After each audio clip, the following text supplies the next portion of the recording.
Okay, thank you. The committee will resume its hearing, and I now welcome the Honourable Don Farrell, representing the Attorney-General. Welcome, Minister.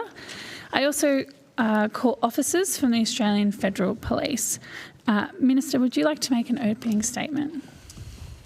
Chair, thank you for the opportunity of making an opening statement, but given that I think it's important that the committee get an opportunity to ask as many questions as possible, I'm happy to defer that right and get into it. Thank you very much, Minister, and apologies, I should have welcomed Secretary. Thank you for joining us. Commissioner, would you like to make an opening statement before we go to questions? Yes, thank you. Thank you. Good afternoon, Senators. Today I want to provide some practical information about the safety and protection of parliamentarians and high office holders for the weeks and months ahead. I have some sobering information that I need to share, and at the end of this hearing, can I encourage you all to think about your plans for the upcoming poll and consider providing the AFP with relevant details so that we can make informed decisions and provide you with the necessary advice. The number of reports of threats to high office holders, federal parliamentarians, dignitaries and electorate officers continues to grow. In 2021-2022, there were 555 reports. In 2022-2023, there were 709 reports. In 2023-2024, there were 1,009 reports, and this financial year, as of the 28th of February of 2025, there have been 712 reports. At this rate, the number of threats this financial year will surpass those in 2023-2024.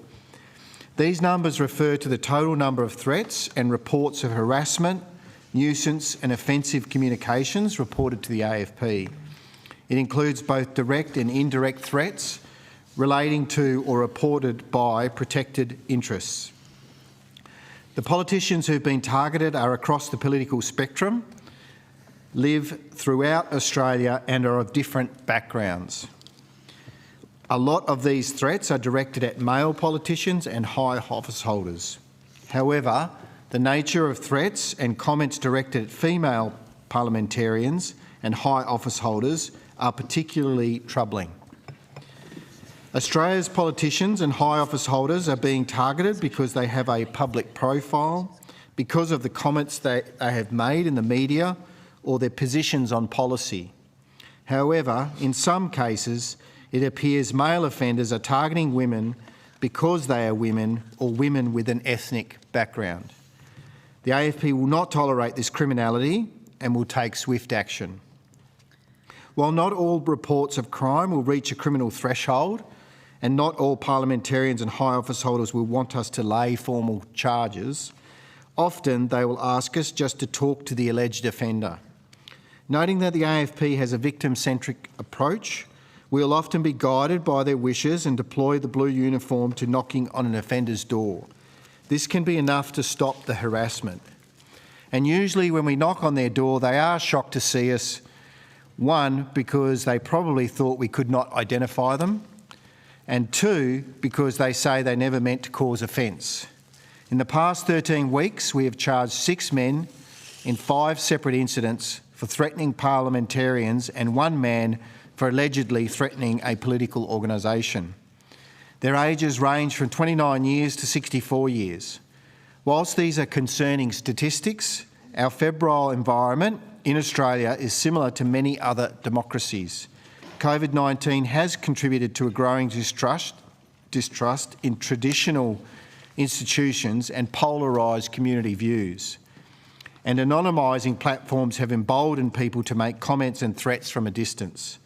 In Australia, we are recording an increase in issue-motivated extremism and offenders who are quickly willing to use violence to further their cause.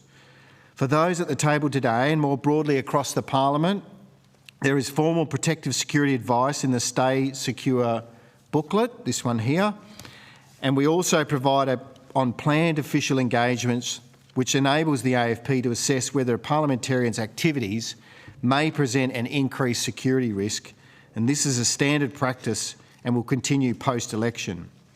Not all officers do this, but I encourage you all to consider the offer because we need to work in partnership with you all. The closer we cooperate, the better the service the AFP will be able to provide.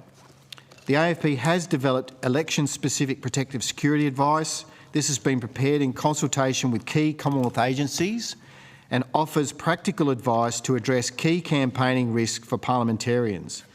This advice is available for parliamentarians and their staff to reinforce the importance of personal security, as well as the reporting mechanisms for responses and intervention where required.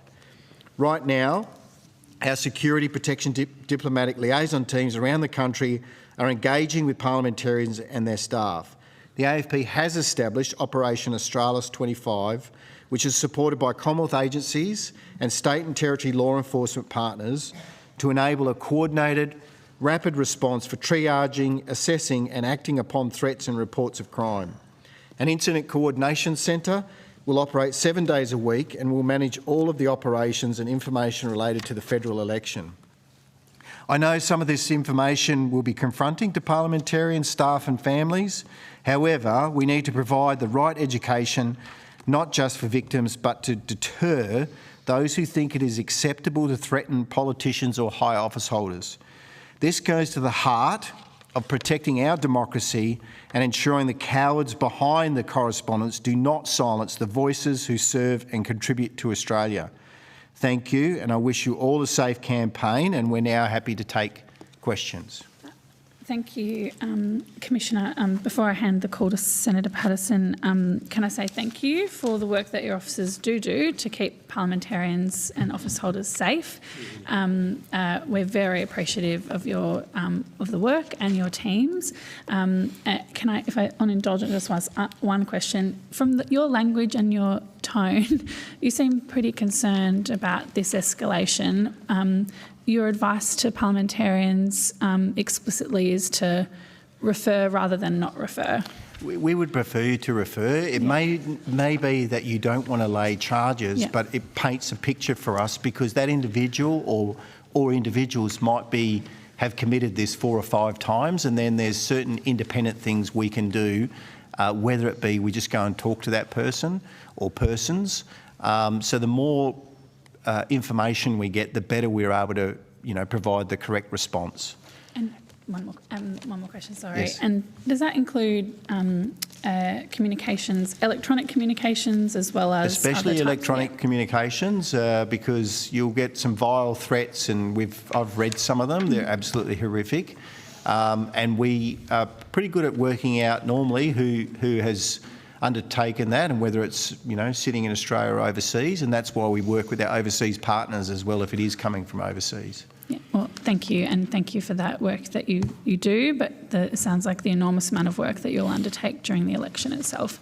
Senator Patterson, you have the call. Thank you, Chair, and on behalf of the Coalition, can I add my appreciation as well for all the work that the AFP has already done in this space, and what I know you and your officers will do over the next 5 or 6 weeks on behalf of the Parliament, but also on behalf of our democracy. It's unfortunate that so much resources from the AFP has to be deployed on threats like these, but that is the world we live in, and you recognise the reality of that, and we're grateful for it. Moving on to some other matters, the committee's just received correspondence from the Attorney-General making an application for public interest immunity, and it hasn't considered it yet, and that's a matter for the committee, and I'll leave the committee to resolve that at the first opportunity. But it has only come in literally as we're sitting down to open up questions, and I did have questions on the matter it relates to, which is broadly the Jiral Caravan incident. So could you just clarify for my benefit, given we've only just received the correspondence, what can we ask questions about, or what can you answer questions about relating to the Jiral Caravan incident, and what can you not? Thank you, Senator. I acknowledge we will be asked questions today regarding Operation Kissinger. Deputy Commissioner Barrett will provide some answers, but will not provide information that risks an ongoing investigation. We have cited the Minister's claim of public interest immunity on the basis of prejudice to the security and defence of the Commonwealth and prejudice to Commonwealth and state relations, so the AFP will not be in a position to answer questions that may traverse that claim. Given continued leaks that have significantly impacted on this operation, we will be very firm on what information we will not provide, and I'll refer any specific questions to Deputy Commissioner Barrett. Okay. Just on that last reference to leaks, I mean, obviously nothing you've provided in a public forum to the Parliament is a leak. That's just information you put on the public record. Any leaks that have happened about this investigation must have come from people familiar with the investigation, which is not members of this committee, is it? Well, no, but there are processes that you would appreciate that have been undertaken in regards to that.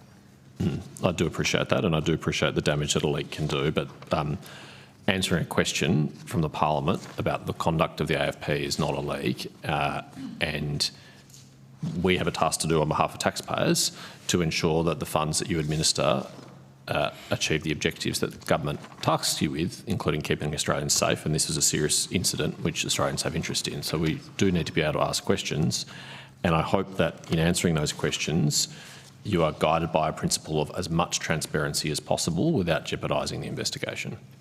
Of course, Senator. Thank you. So I assume, based on that PAI letter, which, as I said, it's a matter for the committee to decide whether it accepts the claim or not, that questions about when or if the Prime Minister or ministers were briefed about this issue won't be answered by the AFP? That's correct. And can you explain why answering questions about that matter would be prejudicial to the investigation? I'll just go back to the statement I just made, Senator. I do understand at the last estimates why there was a lot of reluctance about that, but since that last estimates, there's been significant developments in the case, including people being arrested in connection with the investigation. And the AFP and New South Wales Police have themselves put on the public record at a press conference a higher degree of information about the case, none of which was asked about in the previous round of estimates, and probably none of which I would have asked about in this estimates had it not been public. So why is it that the AFP can disclose so much in a public press conference along with New South Wales Police, but not to a Senate committee? I can see how it would be of interest to the committee. But for us, it goes back to, again, maintaining independence of that investigation, and any problematic intersections within those investigations, they end up in court. And I've seen it before where some investigations are accidentally trampled on or interfered with, and then you're in a scenario where the real criminals that we're after, the organised crime principals, have claims for legal challenge. So we are quite sensitive to that, Senator, given the fact that the AFP, we don't take on, you know, a corner store thief or anyone like that. These are well-resourced, organised crime targets, know our system very well, have tried to work out some of our tactics. So we're often loath to actually go down this path with anything that's active.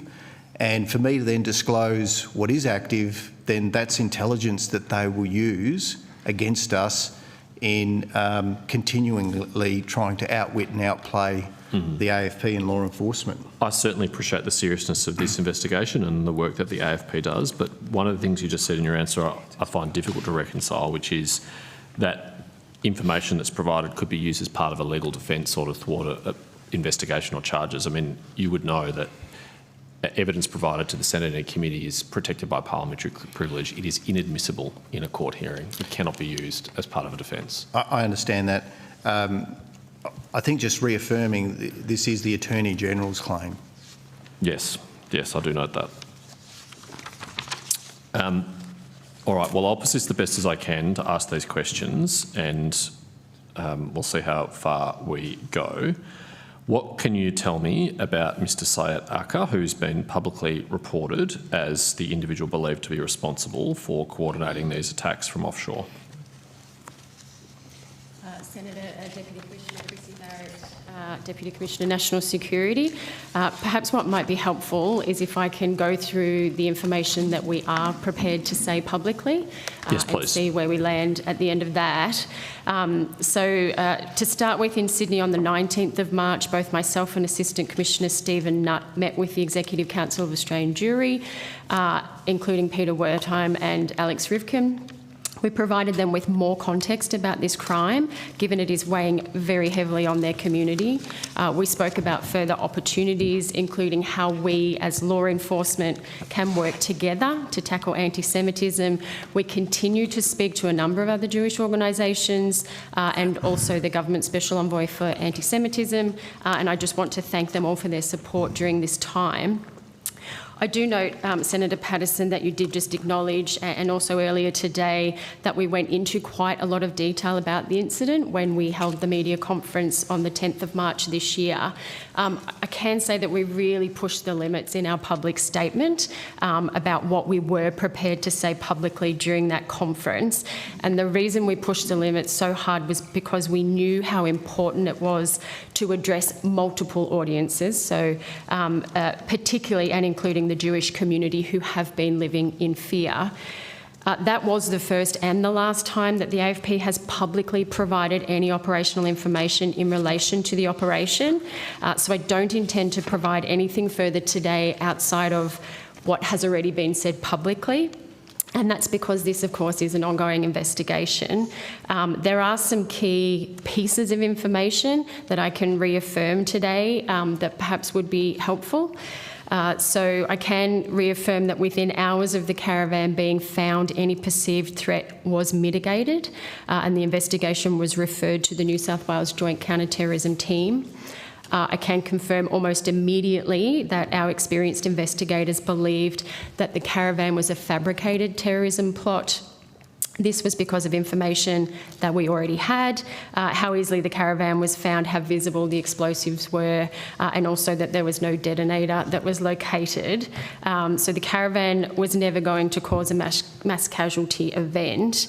I do want to say that the JCTT on multiple occasions, up to the Joint Management Committee, which is Assistant Commissioner level, discussed providing information to the public as early as we possibly could, noting the current environment. However, during our investigations, we did continue to receive tip-offs about other terror plots related to this matter, and I think you can understand that we do have to treat those at their highest out of an abundance of caution. In terms of motive, we allege that a person offshore, so a suspected criminal that is facing serious charges here in Australia, used local criminals to leverage the ongoing social cohesion concerns in this country. We allege this person paid local criminals to carry out anti-Semitic graffiti and vandalism for weeks whilst planning the caravan plot. And we know that this was to create absolute fear and anxiety in the Jewish community to get the attention from law enforcement. In exchange for providing information of an imminent threat, they wanted to return to Australia without being sent straight to jail. As I said during the media conference, regardless of the motivation of those responsible for this fake plot, this has had an absolutely chilling effect on the Jewish community, and this twisted self-serving criminality, no doubt, has terrified and terrorised Jewish Australians. What organised crime has done to the Jewish community is reprehensible. I said that on the day at the media conference. And there was also unwarranted suspicion directed at other communities as well, which is also reprehensible. And I do want to say that using anti-Semitism or deploying anti-Semitic methods to get a deal with the Commonwealth will not work, and it is really despicable. In this case, it's backfired on this individual, and today I call out this reprehensible plot for what it is: hateful, evil, offensive, and weaponising anti-Semitism.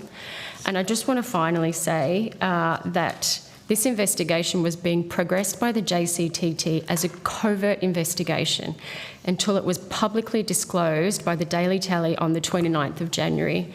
That disclosure has had a significant detrimental impact on our ability to use our full suite of covert strategies and investigative capabilities to bring those responsible to justice.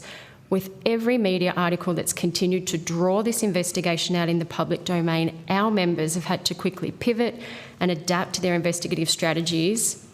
Now, I spent time with our investigators in Sydney last week, and to say that they're very frustrated doesn't quite capture the mood amongst them. So I do want to take this opportunity to recognise how hard they've been working and what a great job they've done under such challenging circumstances.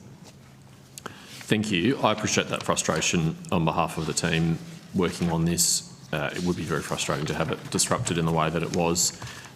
Given that, what investigation has taken place into the source of the leaks or the origin of the leaks would have to be someone who was familiar with, or probably even part of, the investigation? Yeah, so I can confirm that we have referred that to the appropriate agencies for investigation. What's the appropriate agency in this instance? I don't know.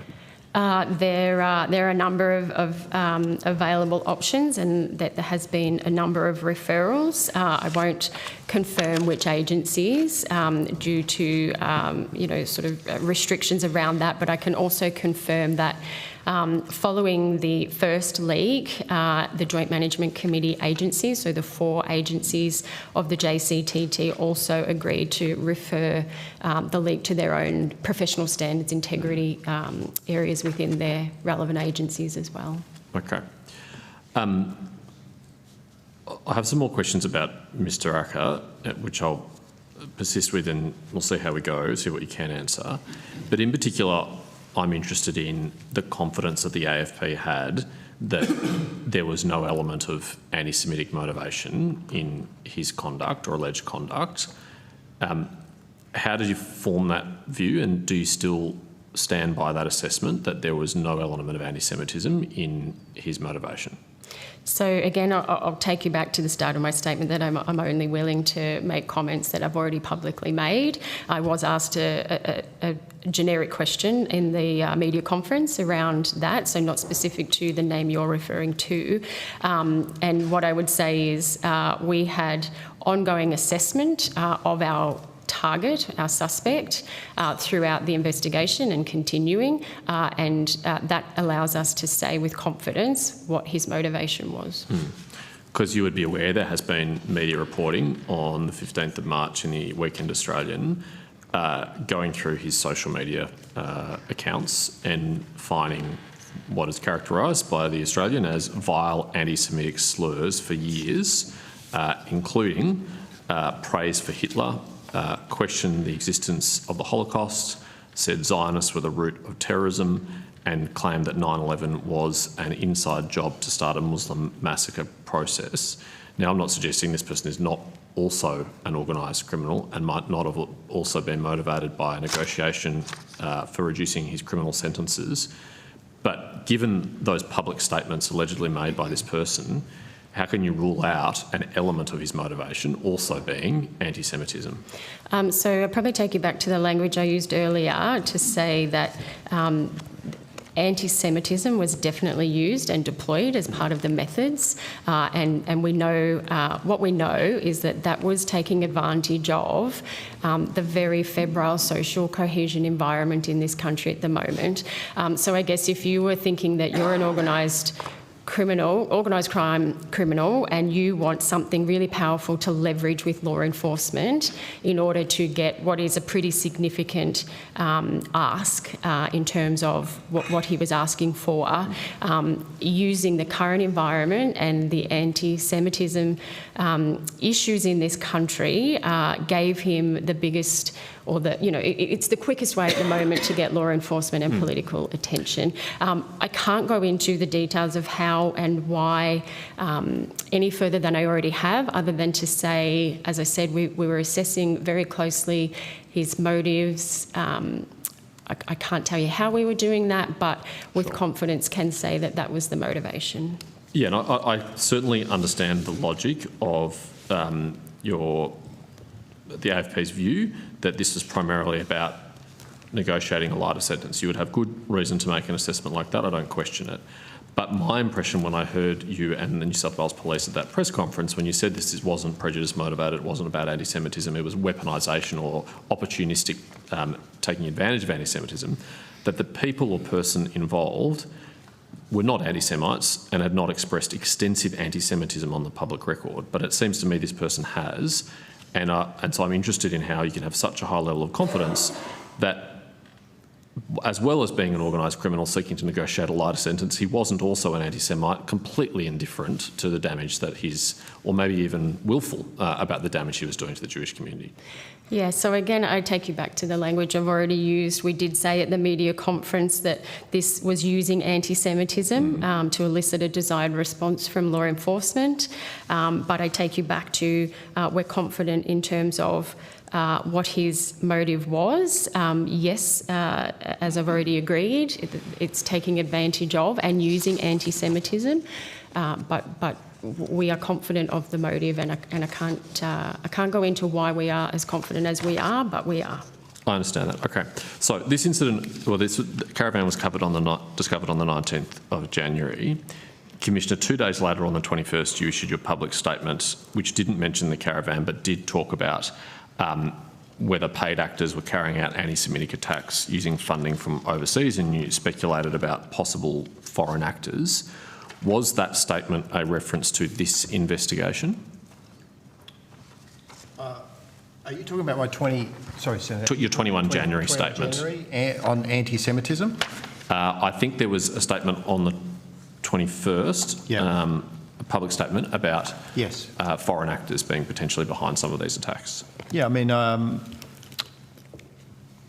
made it known in that statement that we were looking at, we're going to leave no stone unturned, and that's why we were looking at the overseas component, given the fact that we'd identified, organised crime, an organised crime element, and through some really clever intelligence that we were able to access and then understand at a deeper level that perhaps these are not just randomly created incidents, but we're also able to understand from our overseas partners, and this is why the AFP's international network is so important to our country, and it is a bit of the jewel in the crown for us.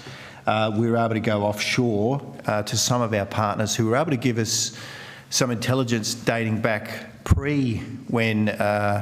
pre-October 7, well and truly, and paint a picture of previous efforts by organised crime to undertake these kinds of activities. So for us, we weren't ruling out, anything, and we were also trying to, this is probably more police talk, but get in behind what was really happening and really try and understand at a deeper level why is this happening and who's actually behind it and how is it being coordinated. It's a strategy that we're relentless when it comes to seeking the truth and stopping what I would call human suffering. Everyone has suffered throughout this period. And, our officers were very tenacious, and we've taken quite a number of calculated risks, even with some of the countries we're travelling in right now. Okay. Senator Patterson, I have to share the course. Thank you. Can I just clarify this point? Because I just for the... We will come back to it. I understand, But what I'm trying to understand, Commissioner, was whether or not the 21 January statement was connected to the 19 January discovery, or was it completely independent and unrelated to that? I think it was all of it's related, the whole picture. Right. Okay. And that's not just Sydney-based, it's the whole country we were looking at. Right, okay. Thanks, Senator Patterson. Senator Shoebridge will come to you, and then I'll come to you next, David. Thanks, Commissioner, for putting some context around these events. So the incident was notified to, we'll stay on the caravan incident, the sequelae. It was notified to police on the 19th of January, is what we understand.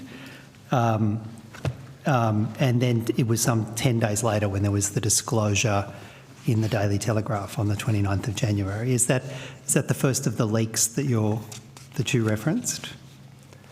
Or Ms. The 29th of January was the first public disclosure. Yeah, correct. and when there was a reference to leaks, I mean, that's what you're talking about. That, yes. Yep. And when you speak of leaks plural, are there further leaks that you're discussing, referencing the information about the naming the individual and the circumstances in which he left Australia? Are they the further leaks you're referencing? Oh, look, I wouldn't want to go into this, Senator. It's not really helpful for where we've referred these matters, if that makes sense. I want to be helpful. Well, I want to be able to answer some of your questions, but this again goes back to what I was explaining to Senator Patterson, that we just don't want to disturb that environment because they're listening, they'll be following. Some of our targets are probably watching this now. Well, if they've already read about it in the Daily Telegraph, that's not going to cause them any more disruption hearing about it here. And I think when you reference multiple leaks in relation to a nationally significant criminal investigation undertaken by the AFP and the New South Wales Police and others, I think if you've referenced multiple leaks, I think the public should have some understanding about what you're talking about. So we have the 29 January publication. Are you then also talking about I think there were 2 further stories published in the Daily Telegraph about Sayed Erhan Akkar and the circumstances in which he left the country? Are they the other leaks that you're referencing? Yes, that is other information that was disclosed publicly. And are there any other, when you made that statement, did you have in mind any other material that came into the public domain? Look, like the Commissioner said, I wouldn't want to give a blow-by-blow analysis and description of that, given where these matters have now been referred to. And Ms Barrett, you indicated that that information coming out in the way it did meant that it had an impact on the AFP's investigations, and I might just draw your mind to the 29 January disclosure. Did that had a material impact in the on the investigation? Yes, I've confirmed that, but I'll just clarify, it's not an AFP investigation, it's a joint counter-terrorism team investigation. Yeah, indeed. And an adverse material impact is your evidence? Yes, so as I said earlier, it was being managed as a covert investigation until that point. And the manner in which that was reported on the 29th of January, indicating it was a terror plot, an anti-Semitic terror plot, potential mass casualty event. At that time, the AFP was aware of, having done an investigation of the crime scene, was aware of a large amount of additional context in relation to that. I think that would be fair to say, Commissioner.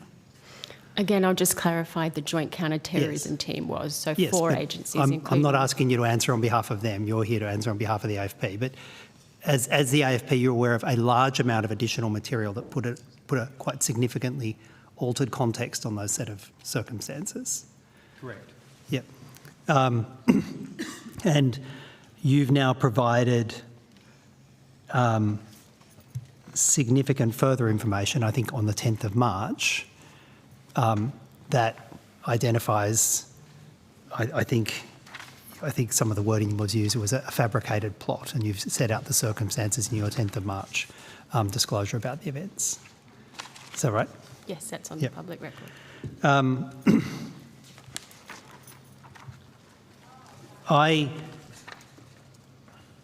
I fully accept the difficulties police have in circumstances where you have an ongoing investigation and you don't want to prejudice the ongoing investigation. But the difficulty from a parliamentary point of view and the public's point of view is that between the 29th of January and the 10th of March, there was a vast amount of activity predicated on the story that was told by the Daily Telegraph on the 29th of January, which was it was a mass casualty risk, it was an anti-Semitic terror event, and we know that the harm that's caused to the Jewish community, that harm that's caused to the broader society, there was a large amount of public activity, parliamentary activity, legislative activity that all happened on the basis of as it turns out, an incredibly inaccurate one-sided report that was published on the 29th of January. Did you recognise that happened? Yes. Yeah. Can I just clarify, though, the AFP has not and did not use the language that you're referring to? Well, by all means, describe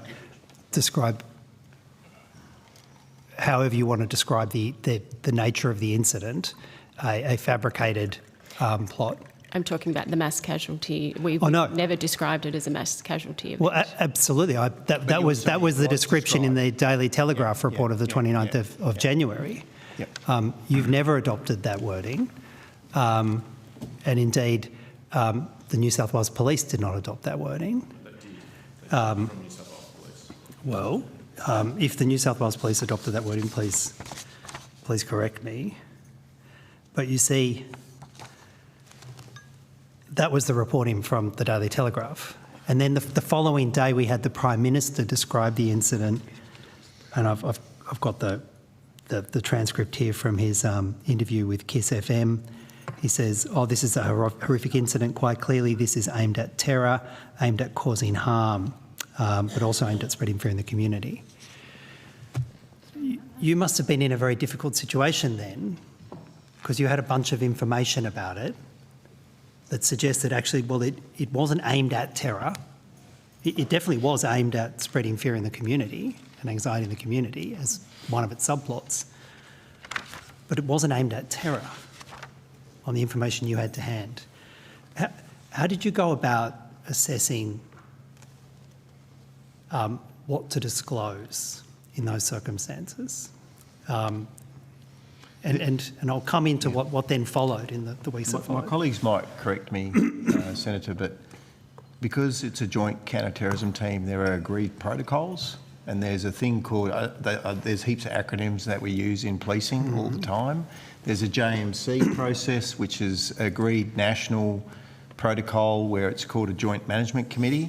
They are the ones that make it give whether you're a senior officer or you're not part of the investigation, clearance, for example, to talk about an investigation. And as a police officer, you never traverse that process.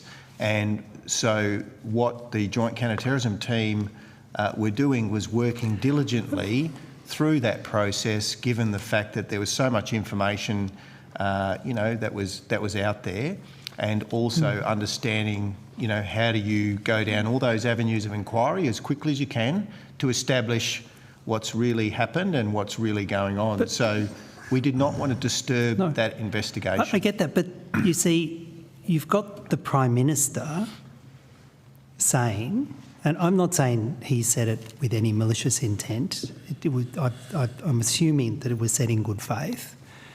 On the 30th of January, this, and I'll quote, was quite clearly this is aimed at terror. Now, at that time, you knew that wasn't the case because you'd seen and witnessed the crime scene, and your expert investigators had formed a view about that. What do you do in circumstances where you can see the Prime Minister, and I want to be clear, I think in good faith, making those kinds of statements that you know are not right based on your investigations? How did you respond to that? I suppose that's why. No, Commissioner, just let me finish. That is why people are asking. That's why people are asking, and I think it would greatly assist the public's understanding if we could know when the Prime Minister was briefed and what responses you took, given what happened. I don't agree with that assessment, and I think we've got to go back to the claim that's been made. The public interest immunity claim. Yes. Well, you see, not only did the Prime Minister act on that misapprehension, we then had the federal Parliament amending legislation about hate crimes to put in place mandatory sentencing based upon that misapprehension. We had the New South Wales State Parliament passing anti-protest laws based on that misapprehension. And all the time the AFP knew that it was a misapprehension, and you didn't correct the public record. I don't think Senator Shivridge, you can speak on behalf of the entire Parliament, or the way that they were thinking about a certain piece of legislation. Well, that was repeatedly referenced in the debates for each of those. I don't think that you can speak on behalf of the Parliament. You do this quite often in estimates, and particularly when the AFP is appearing for you, that you make statements that are not correct or reflecting of the facts. What I'm asking you to do is, please, this is not a debate between you and the AFP. It's an opportunity for you to ask them questions about things that they are able to answer, and you should do that now. But it's not an opportunity for you to make long-winded statements before you put a question to them. These are complex matters, Chair. Of course they are, but they are also... And I need to be able to put a complex proposition. The more complex these matters are, the more factual your statements before your questions should be. Well, I'll rephrase it. When the Commonwealth Parliament passed legislation to include mandatory sentencing, multiple MPs and senators referenced the Caravan incident as a terror incident motivated by anti-Semitism in passing that legislation. When the New South Wales State Parliament passed legislation in that same period, limiting the rights of protest, they referenced the Caravan incident as a terrorist incident with an anti-Semitic motivation. You knew, the AFP knew, while that was happening, that it wasn't a terrorist incident and it wasn't motivated by anti-Semitism, and you didn't correct the public record. I'm asking how you came to that conclusion. Yeah, I'll restate what I've already said earlier. It's a joint. These are joint investigations. So there's 4 agencies in the Joint Management Committee, and I think I referred earlier to the fact that it was discussed a number of times in those committee meetings as to when and how early the information could be publicly made. But however, again, restate that we have to treat these matters at their highest level. We were still getting ongoing information coming in to the Joint Management Committee, to the JCTT, as we were ongoing. So I would think that the expectation of those agencies, including the AFP, is that we treat that at its highest level in an abundance of caution when we're talking about such serious matters. Commissioner, did you turn your mind to those competing public interests? What was happening in parliaments, legal changes based upon misapprehension by some, if not all, members of Parliament, as against the impact on the investigation? Did you turn your mind to that?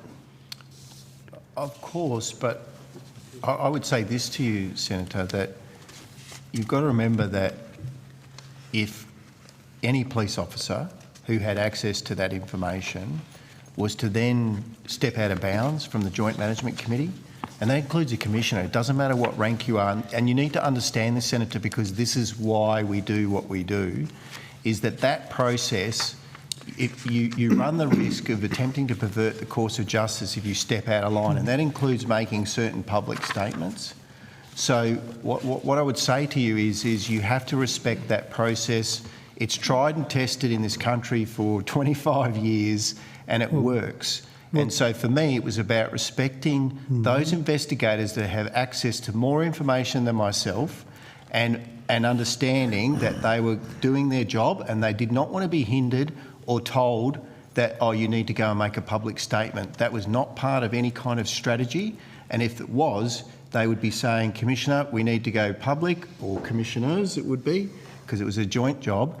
And we have to agree then on the way forward. It's not as simple as how you're characterising this particular investigation. Commissioner, I'm not suggesting that this is a simple task. I actually think it's a very difficult balancing of public interest considerations. You have a high-profile criminal investigation in relation to an incredibly serious incident, as against a whole series of actions being taken in state and federal parliament predicated on a misapprehension in whole or in part.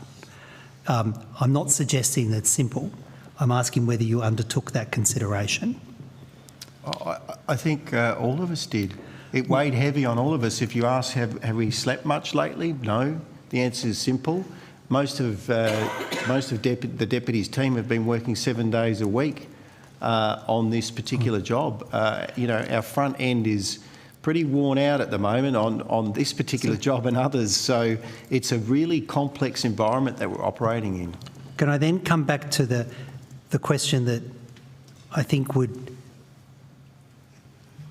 give the public some far better understanding about how and why certain decisions were made? If you couldn't make a public statement,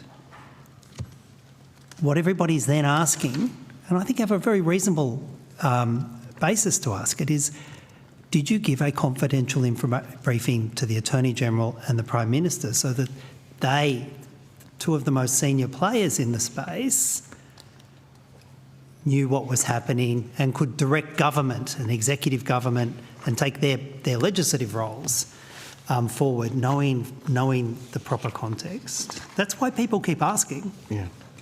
I'd like to help you, Senator, but that claim, I'm not able to because of the PII claim. I have to share the call if we've got one more question, Senator Shoebridge. We will come back to you. We've got plenty of time. Well, that might be a convenient time to pass on. Okay. Thank you, Senator Shoebridge. Senator Van. Thank you, Chair and Commissioner and Deputy Commissioners and team. Thank you for coming along.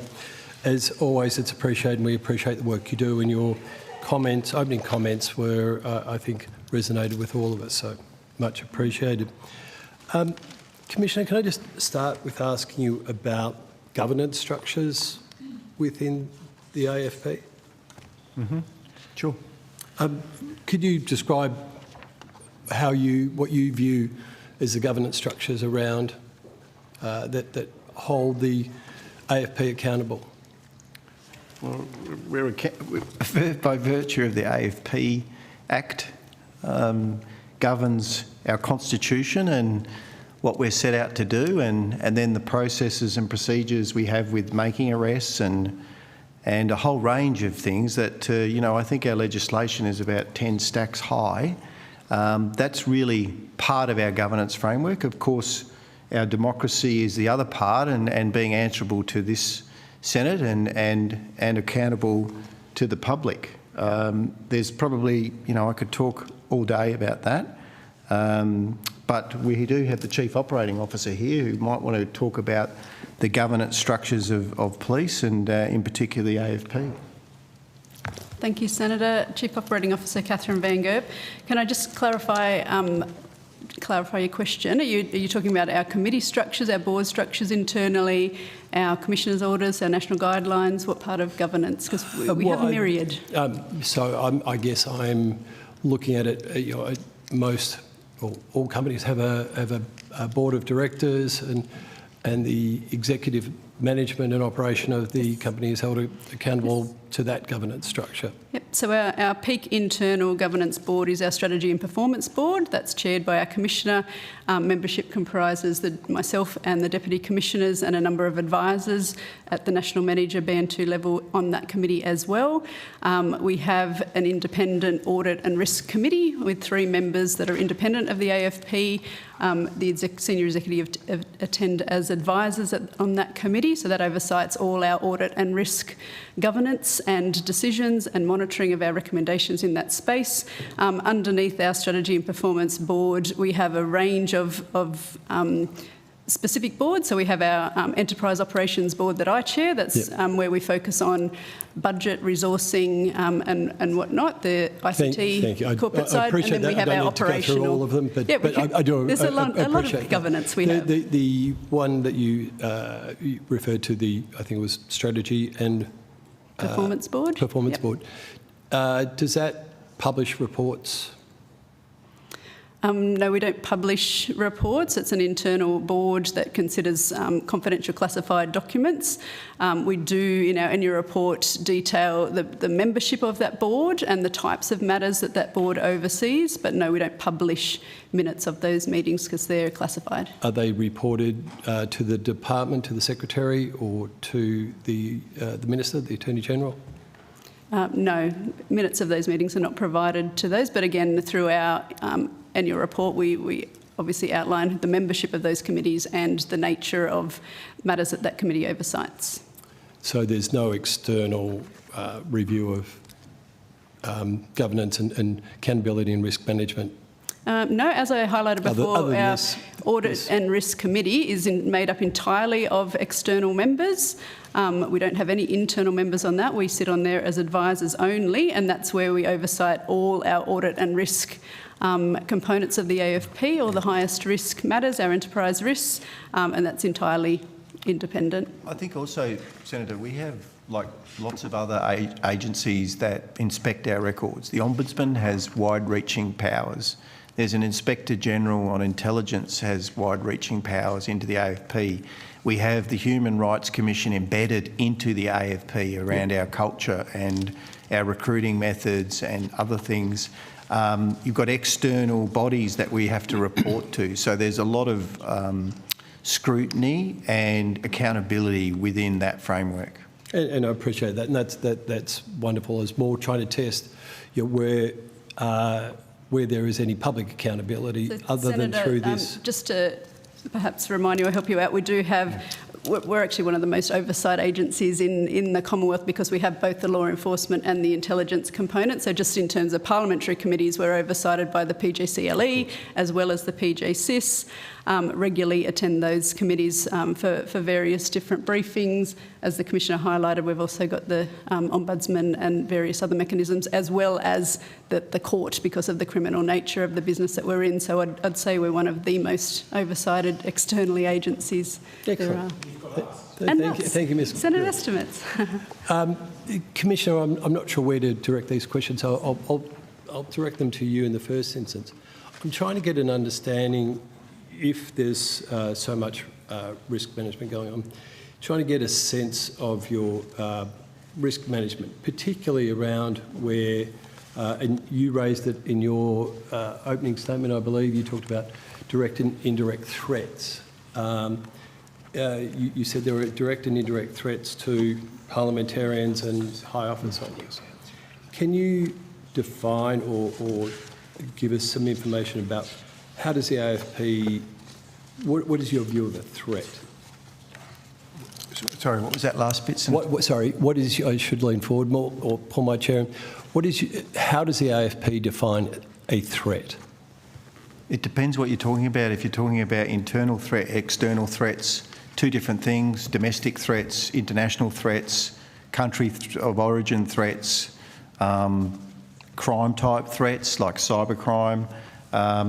Yeah, there are multiple meanings for us. So we have, you have to first of all identify those issues first. As I said, I was referring to how you were referring to threats in your opening statement.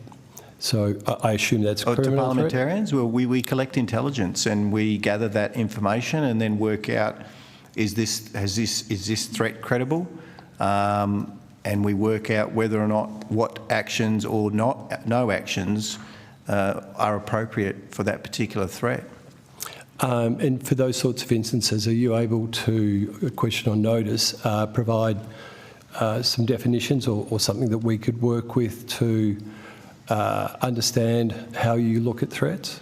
Yeah, just understanding that there is a wide range of slightly different meanings in the criminal world and then in the other side of the business that we have. But yes, happy to. And what's the difference between a direct or indirect threat, or a direct and an implied threat? Yeah, I'll take all that on notice, because I could probably speak about some of those where not everyone... We've got a couple of hours. So. Yeah, I know, but not everyone would appreciate, I guess, the different kinds of threats we have and how we treat those. So, yeah, I'd want to probably take that on notice. So you can't just give a simple split between direct and implied threat? Well, you can have a threat made through a third party, for example. You can have someone that takes a threat that we don't see as a threat, but perhaps they see it as a threat, for example. So in some instances that could be implied, for example. It's sometimes how a person feels, if it's individuals. If it's our organisation, then you're talking different kind of threats. Sure. If you're talking state actors' threats, well, that's different again. So there's just lots of, it's a wide, broad definition of then what treatments we have to look at. Sure, but I'm just asking you to simply separate out direct and implied or indirect threats. I'll come back to you with our official definition. I haven't got it in front of me. Okay, that would be terrific. You mentioned, let's go to how you understand or get to know what a threat is. You just mentioned intelligence. Is that the only way you come to understand a threat? No, that's just one way. What are some of the others? There's other methods. Do you want to talk about threats? I mean, Well, yeah, again, it depends what type of threat we're talking about, which crime type we're talking about. So it's difficult to provide you with a specific answer to quite a general question. No. Senator, could I perhaps Please. assist Lisa Gale, Deputy Commissioner? Thank you, Ms Gale. Senator, I would offer that the Protective Security Policy Framework outlines detail on threats and how they're assessed. What we would say is how the AFP, our documentation outlining the definition of threats is classified. And the AFP is not able to go into it in a public forum, but I do note that its definition is focused on information indicating an intent to do physical harm, and it is aligned to the Protective Security Policy Framework. Wonderful. Do you offer parliamentarians secure briefings on those sorts of materials? We can do that, yes. That would be wonderful. Appreciate that. Does a threat, understanding I haven't seen that framework and that might answer it, but just does a threat have to be, when you talk about threats in materials I read of yours, you're talking about direct and implied, that means they're known, or there's a piece of evidence that gives it weight or some greater concern, or it becomes a greater threat. Is that how you view them? Senator, as I indicated before, I really am not able to go into that in a public forum in terms of any of that detail. Wonderful. I look forward to that briefing. I may come back with more, but I'll hand over there, Chair. Thank you, Senator Patterson. We can come back to you. Thank you, Chair. Commissioner Kershaw, I just want to return to that where I left off before with this question of your statement on 21 January about possible foreign actors. Now that police have a suspect in relation to the Jiral Caravan incident and have made arrests in relation to other related incidents, there appears to be a network. Is that the only possible foreign actor you are still investigating, or are there other possible foreign actors with other incidents that you're investigating? I sort of would rather not go into detail, but broadly, we are working with international partners. Yep. So are you able, on the basis of your understanding of these incidents, to rule out a foreign government or a transnational terrorist organisation being among the foreign actors involved in any other anti-Semitic attacks? I mean, what I would say is we will go down every avenue of inquiry. I don't doubt that, but significant anxiety has arisen about the possibility that this is a foreign government or a transnational terrorist organisation, and in this instance it doesn't appear to be either, based on the facts as we understand them at the moment. So if there were other leads that you were following that were connected to foreign governments or transnational terrorist organisations, that would be good to know. But if you're able to rule it out, that would be an enormous relief to the community as well.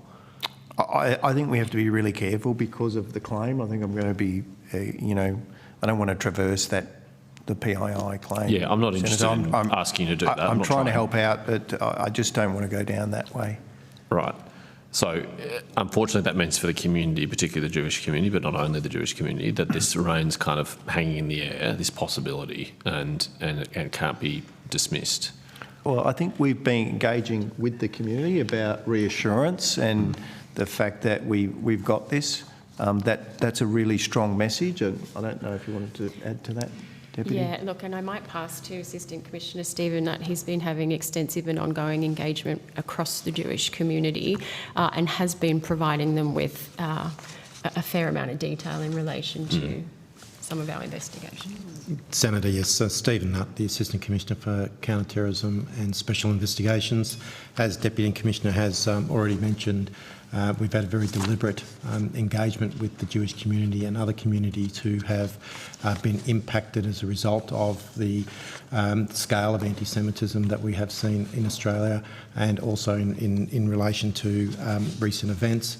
And we're very mindful around providing where we see involvement of organised crime versus state actor elements.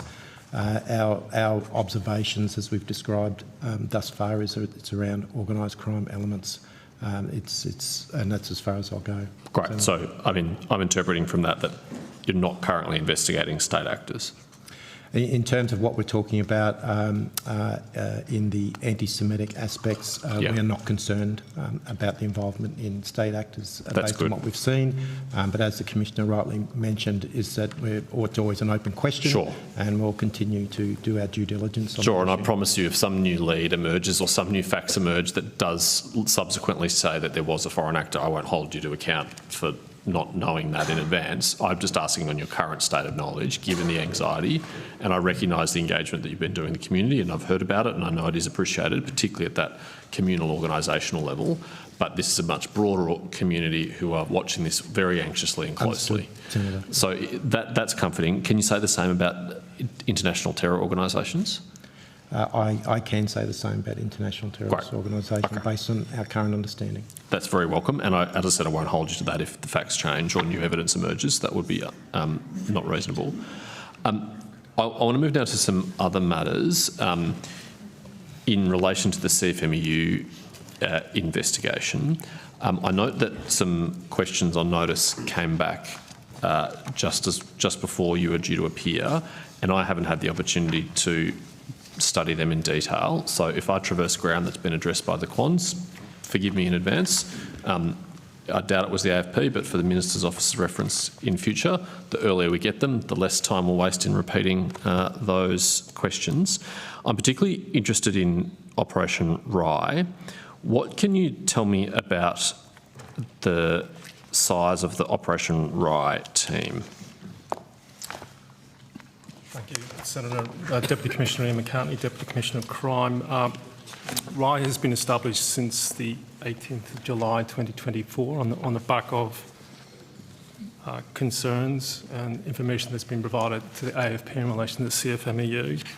Operation Rye is a standalone operation in terms of the AFP, but it's an operation or a construct that liaises very closely with a number of bodies, including the administrator of the CFMEU, but particularly the State and Territory Police. And we use it as a triage construct in terms of referrals of information, in terms of who's best placed to address that information. So it's a coordination team that's established within the AFP. It's a small team, but once we identify matters that are relevant for criminal investigation, we'll refer those matters into a criminal investigation team in the AFP. Mm. So you say a small team. Can you be more precise than that? How many officers are on the team? I'll get back to you before the end of the hearing, Senator. Okay. Are we talking 2 or 3? Oh, no, I think we're talking probably less than 10. But again, they don't do the investigation, Senator. What's important? It's a coordination construct in terms of assessing and triaging information. Okay, I appreciate that. If you could come back to me before the end of the hearing, how many people have been charged as a result of Operation Rye? Senator, there's been no charges, but we've been on the public record, and I think this is included in the question on notice. There's 2 criminal investigation matters that are ongoing.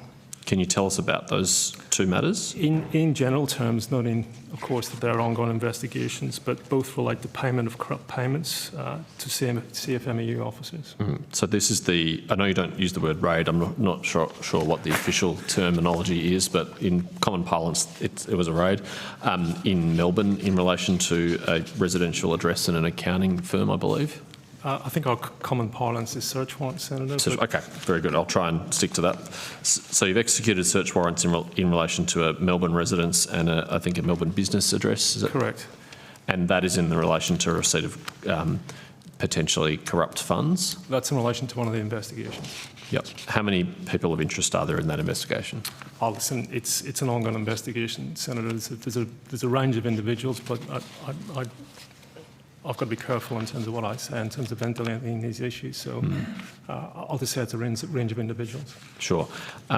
Minister Watt, I appreciate it's not your minister, but the Industrial Relations Minister has said that he's referred a number of matters to you. What can you tell me about those referrals?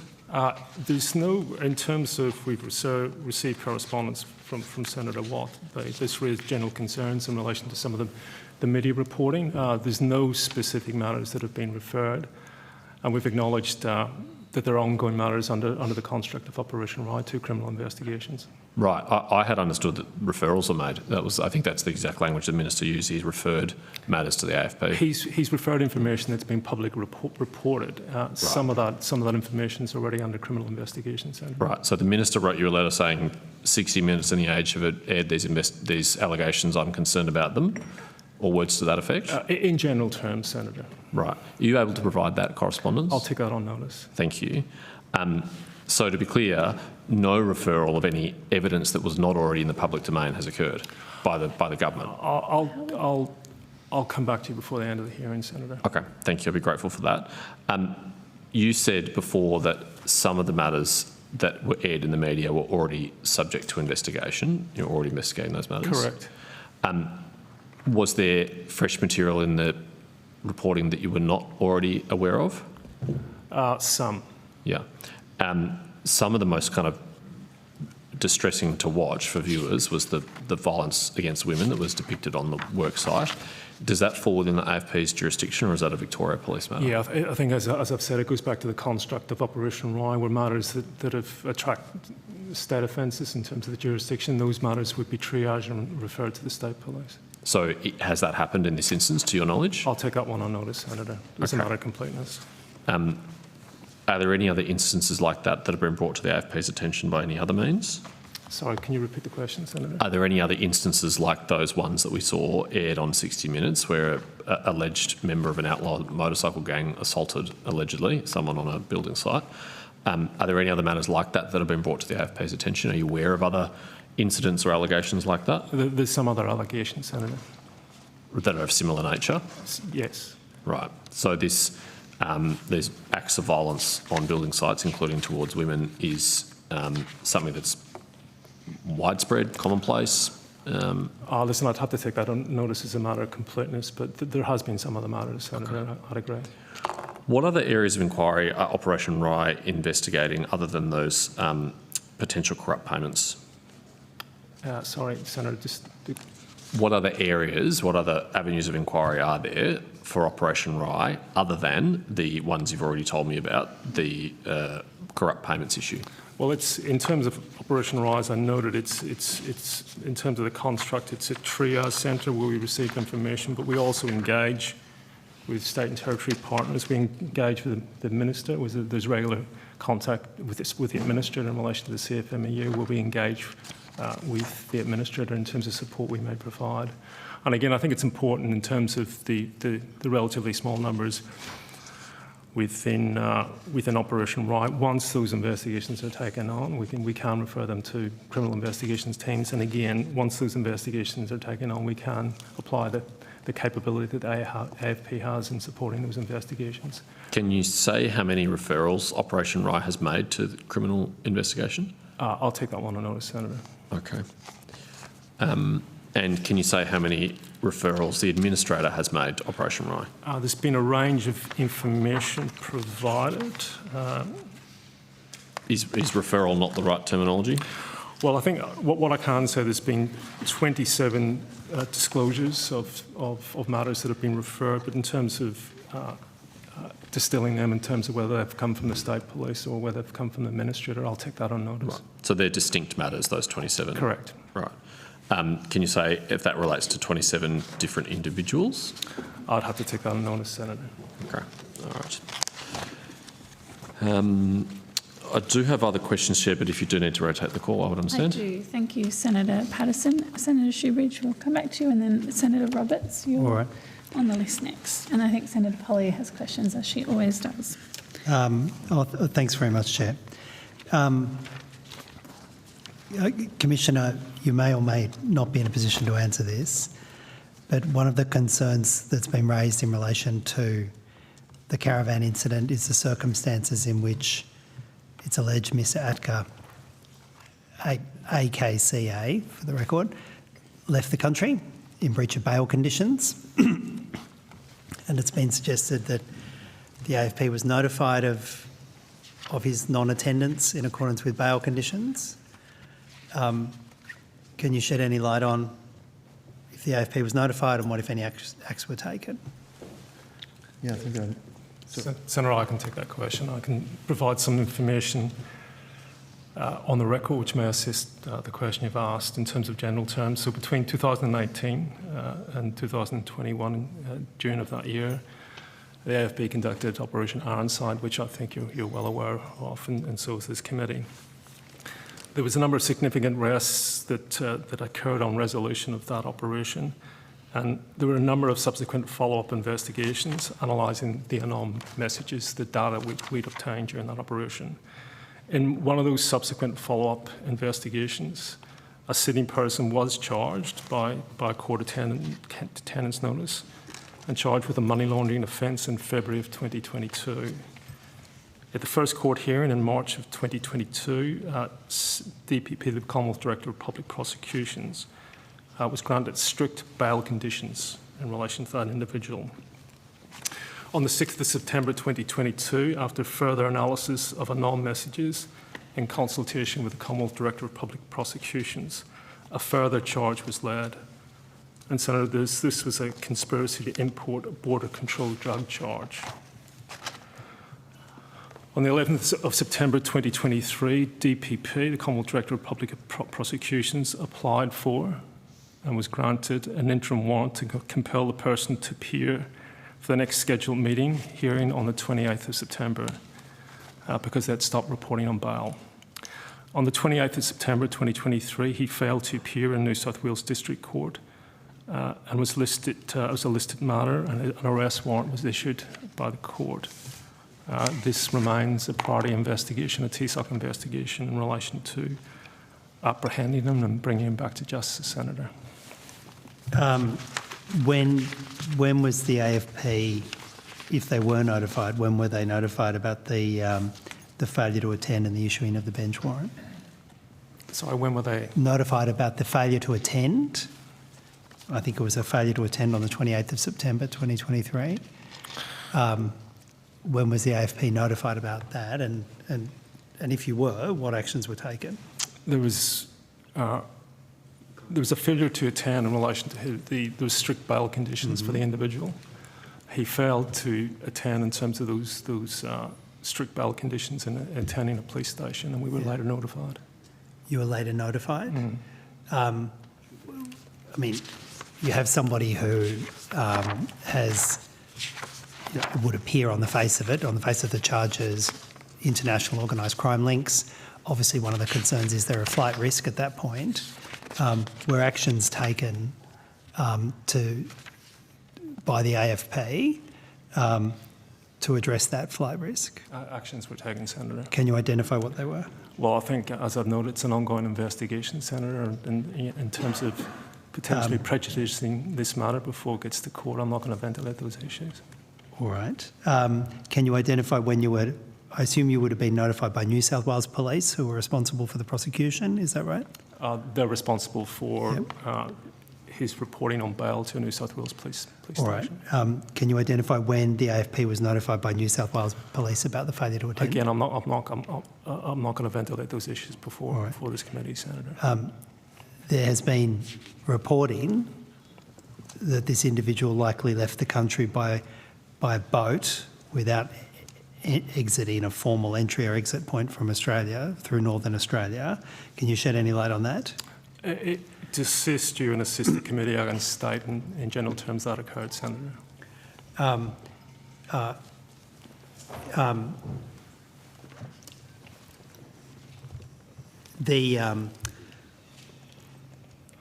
assuming that in circumstances where you have individuals from global international criminal networks, that's not an unforeseen method of trying to exit the country. Was the AFP's response mindful of that? It was. I've reviewed our response in relation to this matter. I stand by the team that conducted the investigation and the thoroughness in which they conducted that investigation. But again, I'm not going to go into detail before this committee, Senator. Given we have quite limited time, I will move on to one other matter. There was a report. There's been a number of public reports. Most recently, yesterday, I think in the Nightly, about the response by the AFP to threats to undercover agents. Are you aware of the most recent article? I have copies if that exists. Yeah, I had a quick look at it. Yes. Can you shed any light on the AFP's response to those concerns that these undercover agents have had their cover blown and organised criminals likely know either their identity or sufficient information to place them at risk and harm? Yeah, I think to assist you, Senator, that as you know, we have a number of programs to look after our undercover operatives, including our SHIELD, which is obviously our psychologists and so on, and Project Bulwark, which is managed by separate commands. So we have two different commands that looks after the security and welfare, wellbeing and the operational deployment of our undercovers, and that includes our security command. It assesses direct and implied threats to any AFP member. And then we have our Human Operations Command, which assesses and controls risks associated with UCP operations. We take that seriously. Well, has there been a fresh assessment by Bulwark of the threat to these undercover officers, given the most recent disclosure about the approach by an organised crime associate who has indicated they know critical details about I would their say, identity? thanks, Senator. I would say that that information could be characterised as misinformation. We're not going to provide a running commentary on the safety and security of our individual members, because we don't want to compromise that safety and security of these officers and the AFP officers. But what I can say to you is we take everything very seriously. We'd rather that not be reported publicly, that particular article, but now we're having to deal with that, and we are. All right. As I understand, there is a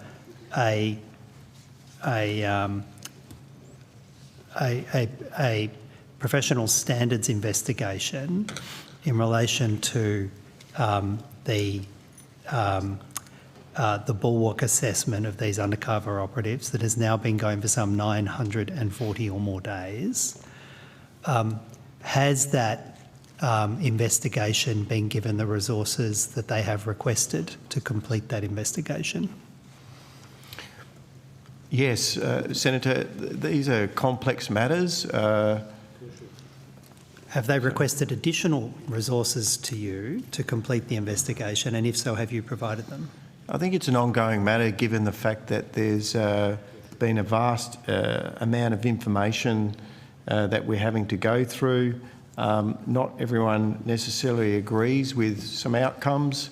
You're probably being, I don't know who's briefing you or who's giving you that information, Senator, but we'd appreciate if you've got any information specific to those particular matters, we'd appreciate that information. Well, I'll tell you what I understand. I understand that members of the Professional Standards Investigation have requested additional resources of you because of the complexity of it, and you, Commissioner, have determined not to give those resources. Well, is that right?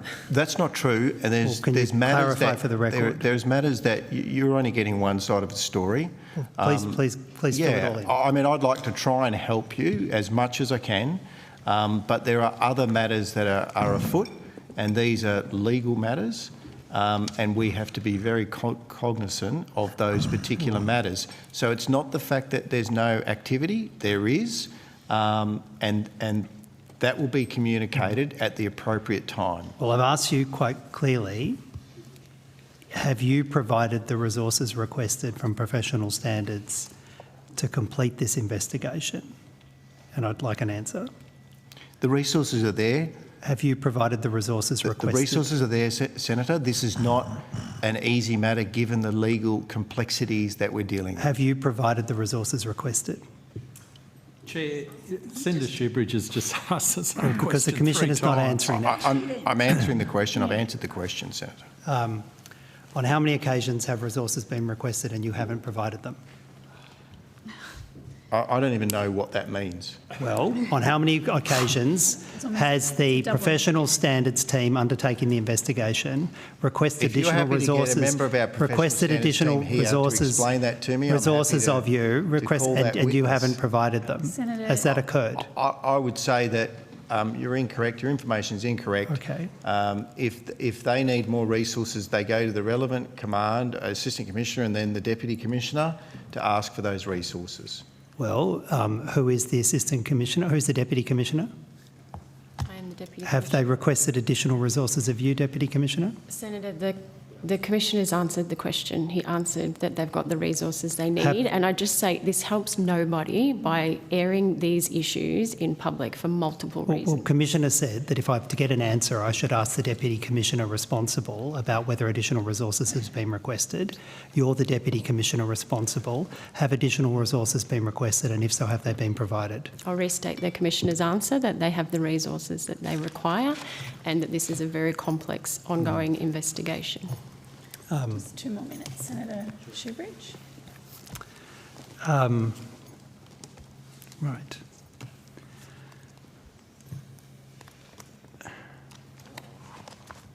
Could I ask about this question? I have a series of questions in relation to the Australian Centre to Counter Child Exploitation. Who is the appropriate person for that? I am, Senator. In the 2023-24 year, there was, I think, a 45% increase on reports to the centre from the previous year, and I think it got to some 58,500 reports on the information that's available in the public record.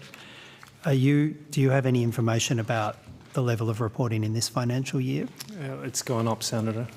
It's, I think, it's a volume crime, unfortunately.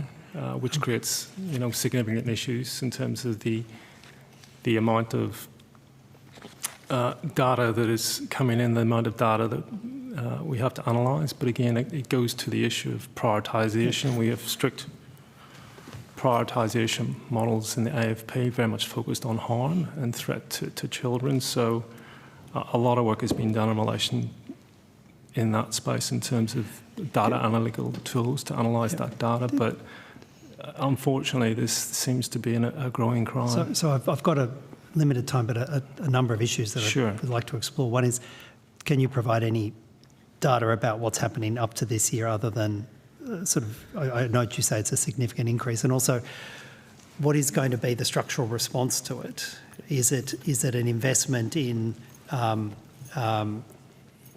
disruption, detection? Is it an additional investment in investigation? What is going to be the response as we keep getting these significant increases? So, Senator, I'll take that question on notice in terms of the actual figures this year. What it requires is a systems approach, and law enforcement is only one component of that approach. Yes. Education, prevention, the involvement of parents, our international partners, our investment, and the investment the Commission has taken in terms of innovation and capability, and ICT data analytical tools to analyse this material. It's very much a systems approach. And Senator, if I could just assist, I've been on the record about this, about the tech companies need to do more. This is a real sickness. And I would not recommend that you ever view any of the material, but it will turn your stomach inside out. And to have companies that are still allowing that to be on their platforms is extremely disappointing. So, and we've called out those particular companies, and we want to work with them in a constructive way to stop all of that coming through, into our environment in Australia. But I mean, one of the biggest risks we face, and I agree with you, the platforms should be a key target for this. One of the biggest risks we have is that the jurisdiction which has the largest influence on platforms in the form of the United States is viciously attacking our e-safety commissioner, who's seeking to take those kinds of actions. And of course, we rely upon the United States also to be the principal data collection point for online child sexual abuse. Have you had any indication that there might be resourcing risks to that US data source? I think what we're trying to do is encourage those tech companies to do the right thing, and we have looked at ways that we can work with our US colleagues, and NCMEC, which is the National Centre for Missing and Exploited Children in the US, are leading the way. But what we're finding, Senator, is a lot of our referrals, we're getting more and more just fragments. It's actually quite stressful for our investigators because that means that they know that something's happened in, say, a particular location, but we can't resolve it. So it's actually causing a lot of stress, whereas previously we would get those referrals and we'd be able to identify the perpetrator and the predator. So what I would say is this, though, is that the AFP, we are innovative, and Australians are pretty good at this, even though New Zealand would claim that some of the things we invented, they did. But we've been able to, most recently, we're up to 4 houses we've seized of online predators. They're houses, we've actually seized them because we've proved that the electricity running through the house was an instrument of the offence, and some other means. That's probably another unsold story. I'm not aware of too many countries that are seizing sexual predators, online predators' houses. We've done that successfully. Senator, can I also compliment what the Commissioner and Deputy has said, which I think is what you're asking. We haven't seen any change in the relationship between US law enforcement and us post the Trump administration coming into effect. And certainly the law enforcement representation from the US here in Australia hasn't changed to date. And certainly we would say that our relationship, the AFP's relationship with US law enforcement continues to remain strong under the Trump administration, and we will continue to adapt our international counterparts to meet policing priorities. I have to share the call, sorry. Okay. Senator Roberts. Thank you, Chair. Thank you for appearing again today, Mr Kershaw and your people. According to our Commonwealth Constitution's opening sentence, Australia is constituted as a Christian country.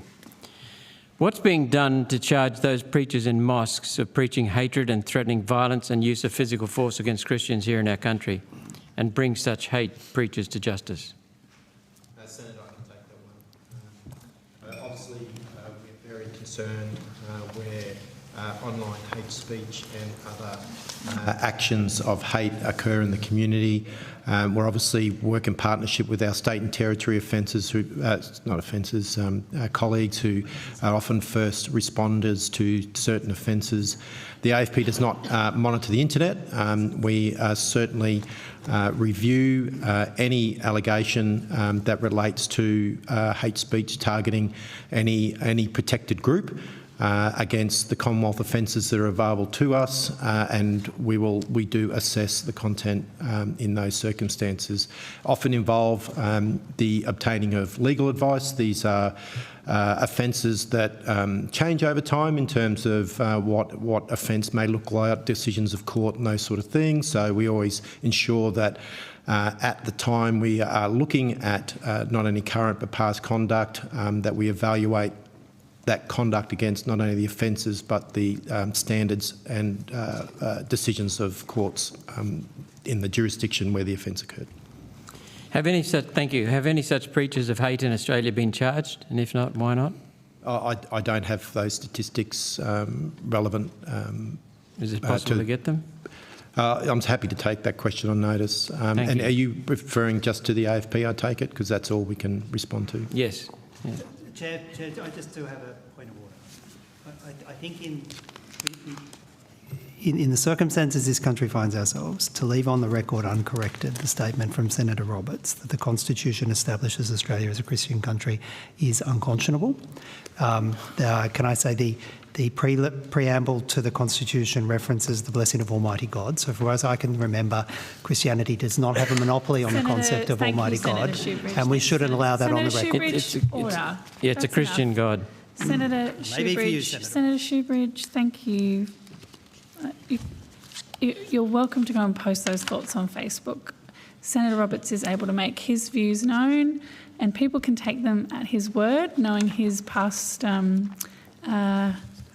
reputation for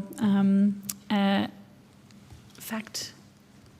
I'm not saying that you are misleading the Parliament. Where this is going. But that you have your views and they're well known, and I think people can take your statements together with your previous statements. Senator Schubert, I don't think anyone would be concerned at all about statements about the Constitution in this Senate. People say a lot of different things that aren't true from time to time. People can just read it. It's a document. I think we can move on. Senator Roberts, do you have any other questions? Yes, I do. There have recently been faith-based crimes committed in Australia involving fire bombings, graffiti painted on buildings, cars damaged and hate symbols displayed. How many arrests have been made and what's being done to identify these criminals and bring them to justice? Again, Senator, happy to take those matters. Again, we can only speak on behalf of the AFP. Certainly from Commonwealth offences, not only the recent legislative amendment on the 8th of February that's been described as the Hate Crimes Bill, but other offences available in the Commonwealth, including the Prohibited Hate Symbols and Other Measures Act. This legislation is available to our state and territory colleagues as well, and they can use those offences where state offences don't apply. In terms of, and I'm happy to go since the 8th of January 2024, which is when the prohibited hate symbols came into effect, we have not charged anyone in relation to prohibited Nazi symbols under 80.2H of the Criminal Code Act 1995. However, we have charged 2 individuals in respect to the prohibited terrorist organisation symbols, so the intentional public display of prescribed terrorism organisation symbols. And we've also issued a direction under section 82.K for the display of a prohibited terrorist organisation symbol. We have not charged anyone in terms of the trading of symbols, but we do have a number of investigations on the books with respect to prohibited terrorist symbols generally. In terms of the advocating terrorism, which is again the current version of the offence, which came into effect in December 2023, we haven't charged anyone, and this is around advocating terrorism under section 82C of the Criminal Code. However, the prior version, which was available between 2021 and 2023, we had charged 10 persons for advocating terrorism under section 82.C of the Criminal Code. And as I mentioned, there was some updated hate crimes offences that came into effect on the 8th of February this year. Those offences are yet to be utilised by the AFP. Thank you. Minister, this question is for you. Will non-citizens convicted of hate crimes be subject to deportation? I'll have to take that question on notice. Thank you. Back to the AFP. Do AFP officers need to get permission from a higher authority before making an arrest, or may an AFP officer exercise their discretion to make an arrest for a crime unfolding in front of them? Normally, Senator, depending on the nature of the event, if it's a public order matter and some other particular matters, a senior officer can direct someone to be arrested. But there is what we call the Office of Constable, which is independent, an independent office. Goes back to way back in the day to the UK. and that's about an individual officer, you know, is held liable if they make the arrest and it turns out that it's their decision, independent of anyone else. So you could have a situation where one officer may gather some facts and say, I'm okay to arrest that person, and another officer may say, I'm going to use a summons, I'm not going to arrest them, I'm going to treat it differently or give them a caution. So, and we as senior officers have to respect that and understand that. So discretion is really important, and we teach that and we train that with our officers. Thank you. Is there an ongoing training program for AFP officers in relation to rapidly evolving legislation relevant to the issues I've raised today? Mr. Knott, is it? Knott alluded to that numbers of legislation that have come in recent years. There's others on the table in terms who are responsible for our legislative reform area, but our legislative reform area does work with not only providing guidance to staff, which then does get incorporated into relevant training programs, but we also work closely with the Attorney General's Department, who has the responsibility with respect to the Commonwealth legislation, and they provide materials not only to us but also to our state and territory partners on guidance in the application of Commonwealth offences, particularly new ones.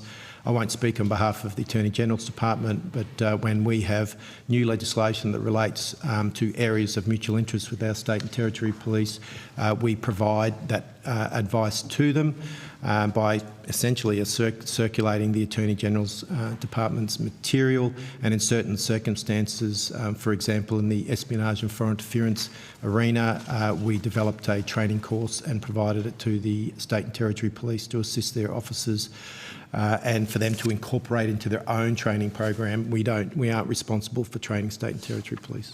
Thank you. Last question, Chair. There's been a lot of violence displayed on the internet and on TV news, etc., for the last 12 months or so. When will Christian, Jewish and other followers of faith be able to feel safe in our own country, knowing that the police will protect them from harm? Perhaps where I'll take that question, Senator, is we've had some success with a relatively new offence relating to the possession of and communication of violent extremist material. This offence focuses on material that portrays terrorist acts. It also material that aids in terms of education of carrying out violence acts in the advancement of a religious, political, ideological cause. This offence, since it has been introduced, has been quite effective in early identification of individuals who are consuming and potentially acting on violent extremist material. You may note, Senator, in the last week we've had a first conviction under these provisions. We're very concerned about the violent extremist material that individual had.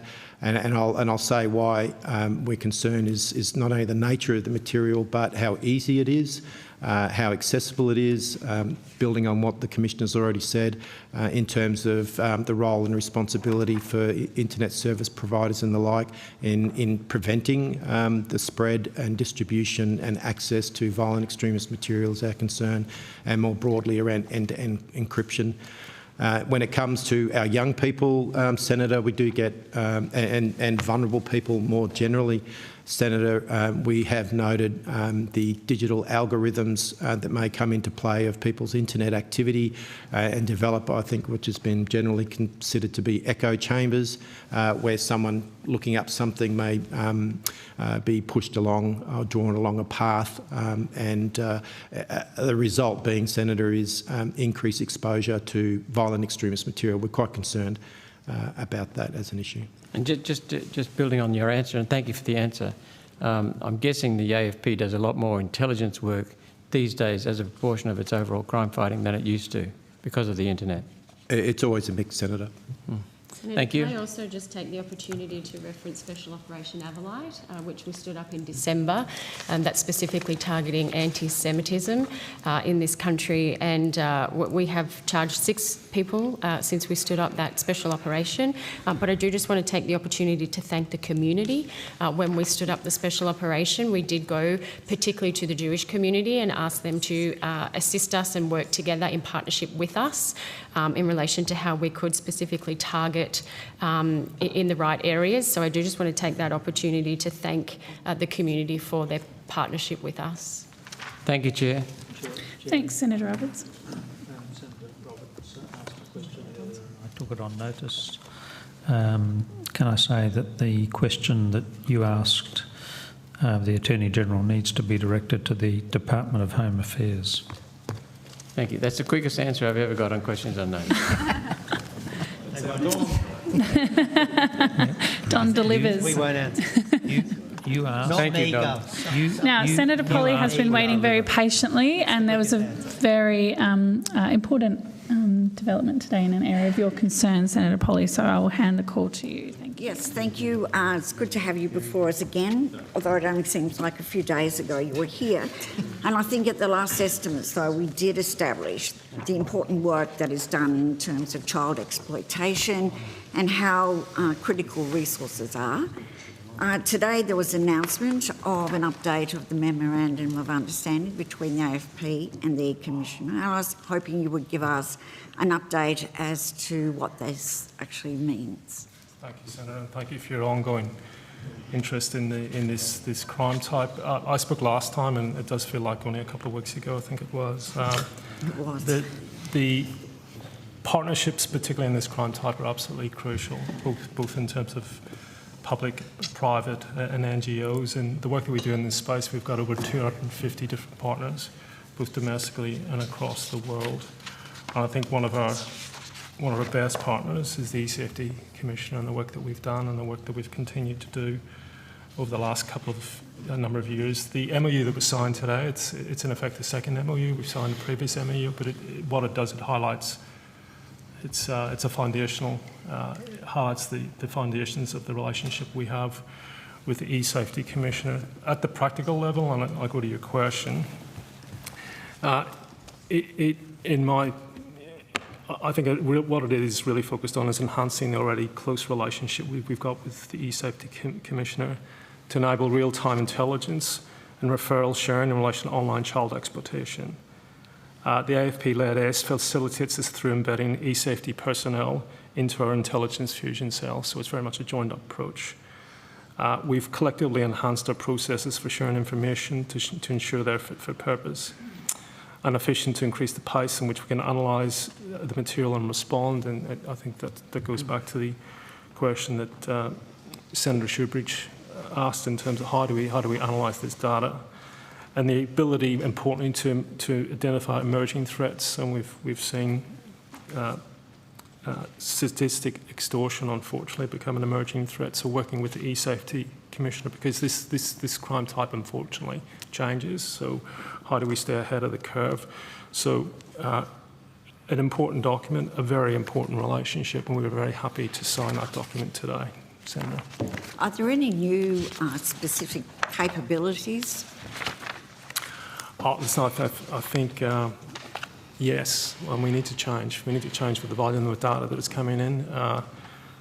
We need to, one of the challenges is the challenges we face through technology in terms of the volume of data that Senator Shoebridge has referred to, the issue of encryption that the Commissioner's referred to, and the issue of artificial intelligence.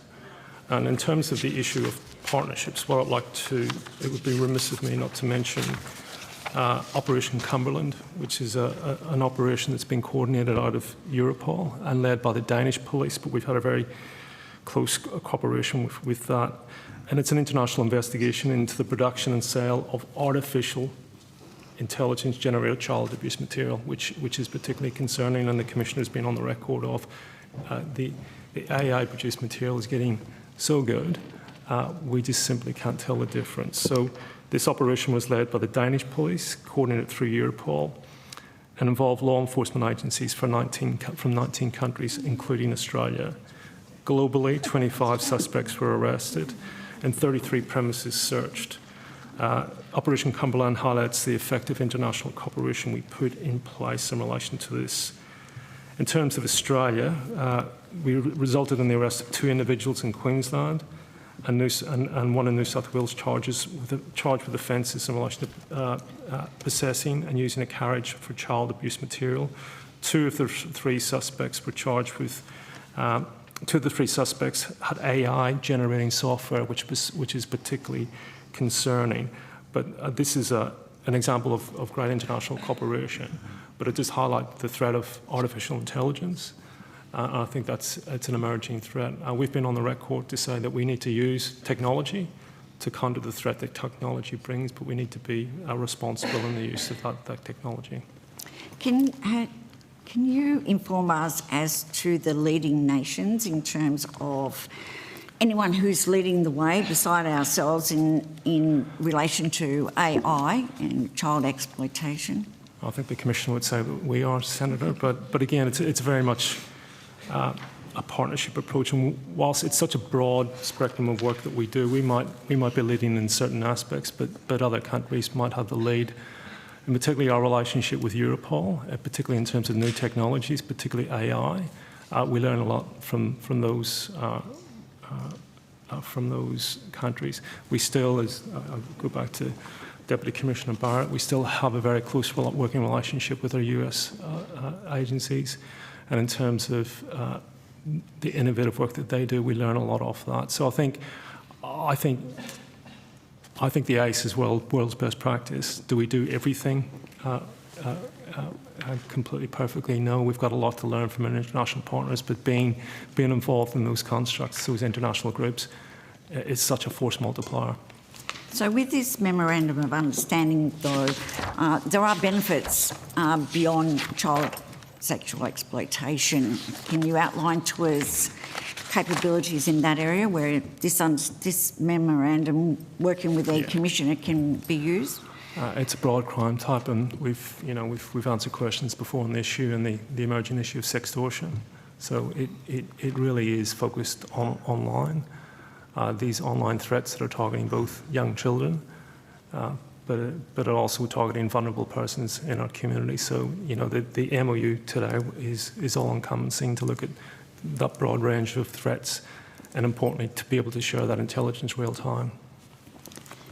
Can I then just move on quickly to the Pacific? You've come before us for a number of years now, and we've talked about the changes and how significant it is, the relationships that we have. Can you give us an update on what's happening? Thank you, Senator. I can assist with that. As you are aware, Senator, that we, in August of last year, the Prime Minister announced the commitment of approximately $400 million over 5 years to ensure that the Pacific Policing Initiative delivers on the broader strategy. This commitment includes financial support to a number of our Pacific nations. If I can touch on one perhaps that may assist in terms of recent activity, the Commissioner recently travelled to Papua New Guinea and participated in the Joint Heads of Pacific Security Forum. But in addition to that, we also last week very proudly, with our Papua New Guinea colleagues, launched the first of the Regional Centre of Excellence.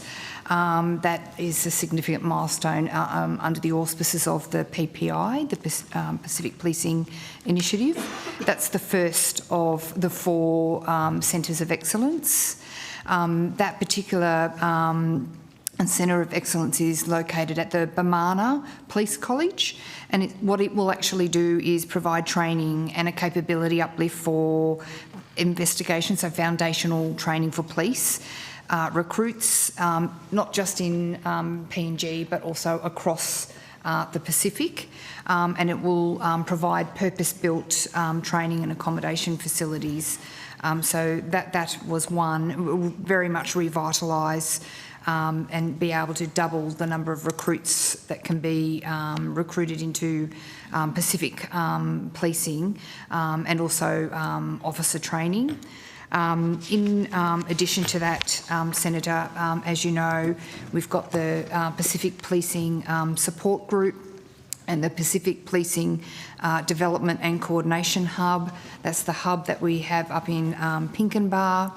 Another new initiative is, or part of the architecture broadly of how we are working in support of our Pacific partners, is the Design Steering Group, and that's actually chaired by Commissioner Manning from PNG, and that really sets across all of the Pacific the strategic direction of the PPI and the direction that the Pacific leaders in law enforcement would like to take the initiative. That includes, as I mentioned, the identification of the 4 centres of excellence. So we have, in addition to the one in PNG, we also have one in Samoa, which relates to forensics. We also have one in Fiji, which also is another component of forensics. One is analysis, the other is operational. And we also have one in Vanuatu. And that will be, we're just working through what that particular centre of excellence will focus on going forward. I can keep going if there's anything particularly you would like me to focus on. Well, it would be helpful to have a better understanding of the ongoing partnership we have with those international partnerships, what the key priorities are. In the Pacific? In the Pacific. So part of it is, our threat to democracy and making sure that, making sure that we're supporting all those police forces in enforcing the rule of law and the principles of the rule of law. And in particular, helping these regional centres of excellence that the deputies talked about. Some of these will help with recruiting police, the correct processes, vetting processes, and a whole range of things to make sure we build police forces, help assist, build these police forces and achieve the numbers that they've been given by their political masters and the funding. On top of that, we're also building infrastructure across the region and developing training centres then that we can all have a combined effort when it comes to training and making sure we have our standards and democracy standards as the preferred way of training police officers. On top of that, at our Pinkenbar, which is in Brisbane, facility, we've already started training on specific courses like close personal protection, driver training. There'll be other training as far as being a detective, doing search warrants, a whole range of things. And that centre is really critical to us, and it's in a warm location too, not in Canberra, it's in Brisbane, which is important. But there is a lot of activity that's going on. On top of that, we also are encouraging our New Zealand cousins to assist where they can, and we're working hand in glove with the New Zealand Commissioner around how we build capability and uplift in the region. And as you're aware, our region is quite vulnerable out there, and even my recent travel to Fiji, I was able to understand their needs at a deeper level of what they were looking for from Australia and the AFP, and in particular they were looking at some infrastructure around how they can hit their recruiting targets, house those recruits and train them in the appropriate way. So they are looking to Australia. We are the partner of choice, and some really brilliant work by the Deputy and her team in the Pacific. They live, eat and breathe this every day, and it's literally every day we're having to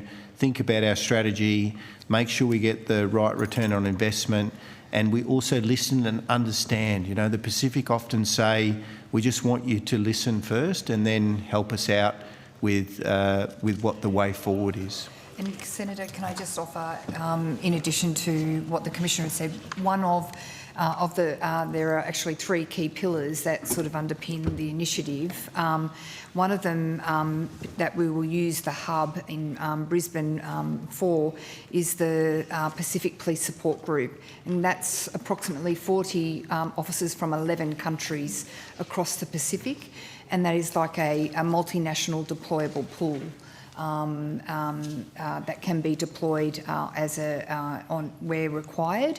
They recently deployed to Vanuatu for the earthquake, and proof of concept was undertaken at Choggum last year, and we are planning further training to create more officers from across the Pacific to be able to be deployed as part of that deployable pool going forward. So how many officers are involved in this? Because each of those nations are unique and have different strengths and weaknesses. How many officers are actually involved? That's an excellent question, Senator.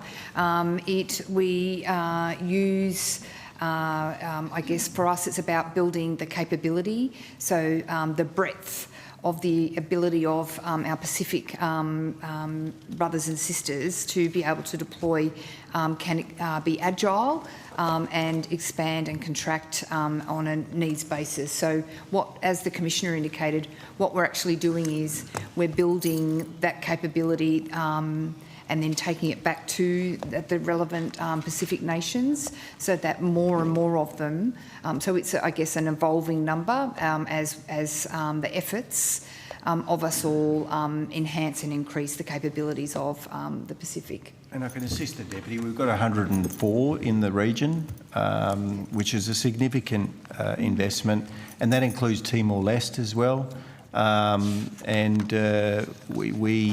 We have majority of our resources are in mainly in the Melanesian islands or countries. Sorry, that's where the main cadre of all of our people are.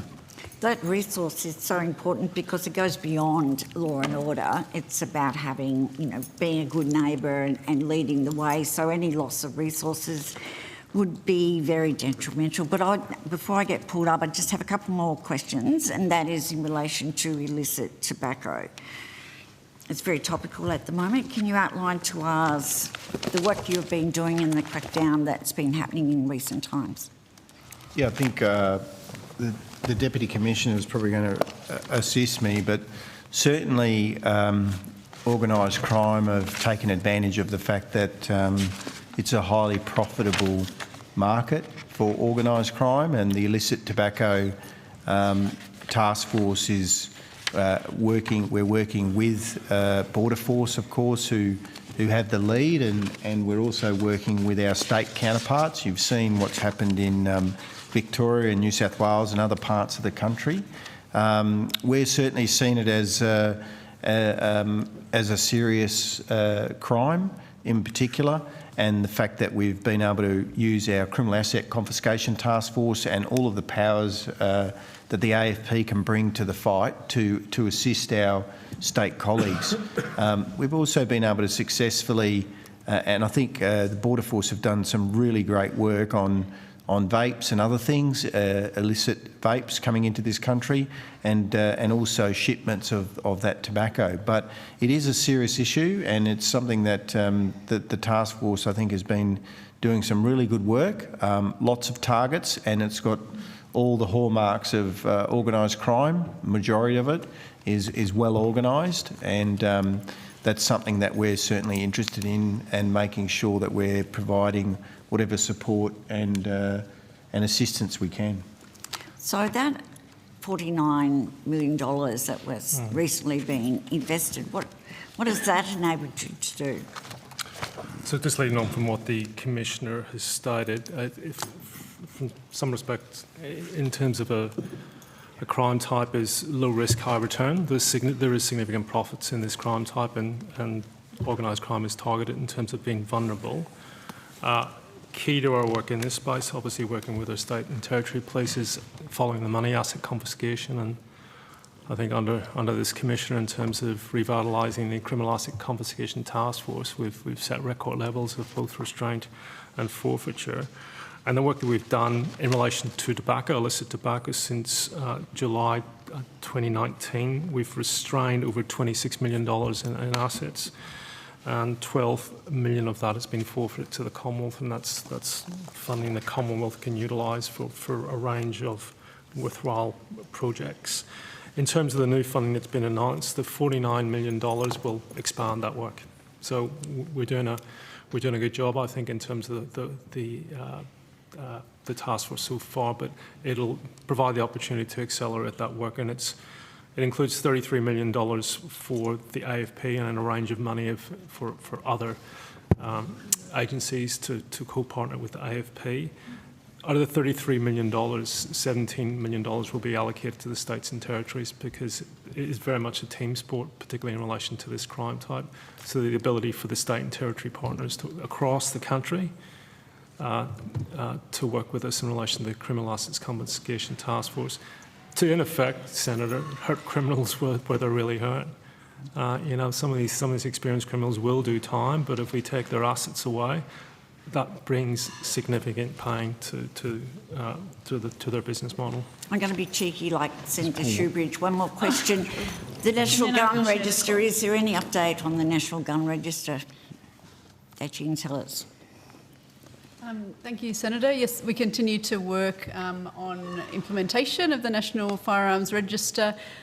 Talked about this previously at this forum, that there is an oversight group that's chaired by the Attorney-General's Department that we sit as part of in terms of the AFP. The states and territories all sit on that as well to make sure that there's a coordinated grip up of what's going forth with that. The AFP itself has been allocated some money under the National Firearms Register to allow for our work to occur that we're doing. I might just pass over to our Chief Financial Officer to talk about the funding that we've received. And are all the states, are they moving along, getting rid of their paper copies? Yes, so there is progress. It may be slow progress, but maybe the Attorney-General's Department is the lead on that, and the Australian, ACIC is the lead on that database, not the AFP, so we're leading our part. But Senator, I can just add that there have been some key milestones that have been met over recent months. There's really good cooperation with all the states and the territories. We've established federation funding agreements with every jurisdiction to implement the National Cabinet decision around the National Firearms Register. There's been an agreement to a national data standard, which is really critical and something that hasn't been able to be achieved over many, many years of discussion in this space. And that will ensure all firearm systems can communicate in near real time once they're fully developed. And all agencies involved have established project teams and commenced design and planning activities. And we'll continue to engage not only with the states and the territories, but with relevant stakeholder organisations, including firearm owner organisations. I really do need to share the call. Sorry, I know, Mr Wood, you were keen to share some information, but I'm conscious that we are going to finish at 7:15, and Senator Shoebridge has... I think he does have questions. So if I hand the call to you, Senator Patterson, and then we'll come to Senator Shoebridge before we break. Thank you. I have a couple of questions, and I'd like to share the call to Senator Sharma for my block as well. However you want to use that time. Thank you. I'll need Assistant Commissioner Nutt for this section.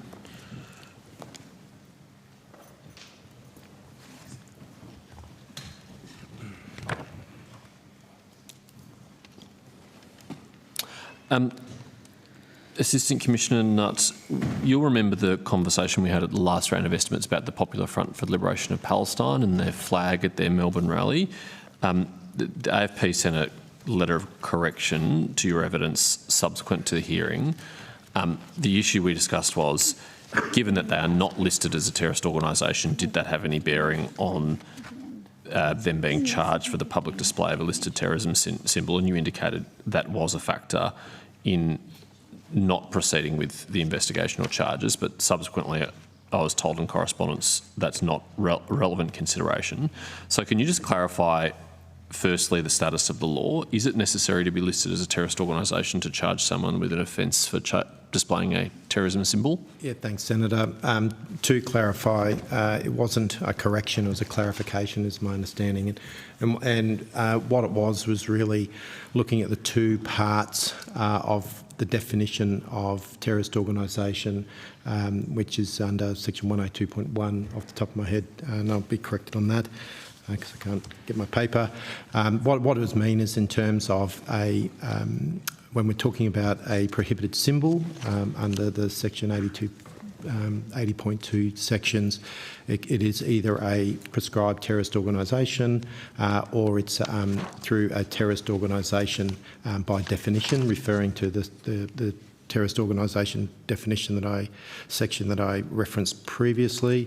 And what that means is you have to, in addition to the proofs of the public display of the symbol, whether that's intentional and all the other legislative thresholds and exemptions, Senator, you also have, and I characterise it as prove the conduct. And what I mean by that is you have to prove the elements of the definition of a terrorist organisation if they're not prescribed, and that is, and I'll say broadly, not technically, Senator, that the organisation is engaged in the planning, preparation or the undertaking or advocating of a terrorist act.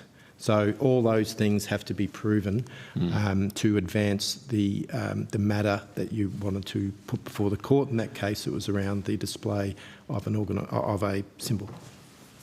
Yes, so I'm going back to our exchange. It's not easy for me to quote because it's an extensive exchange and I don't want to quote one section and not another and be unfair to you, but I took from your evidence that one of the reasons why these people were not investigated is because it wasn't listed as a terrorist organisation, and I understood from your evidence that had it been listed as a terrorist organisation, the investigation would have been more straightforward and might have proceeded, but didn't in this instance. So what is the main reason why this display publicly of a PFLP symbol in Melbourne was not investigated in this instance? We did not investigate this matter. What our exchange was about was my understanding around what was required to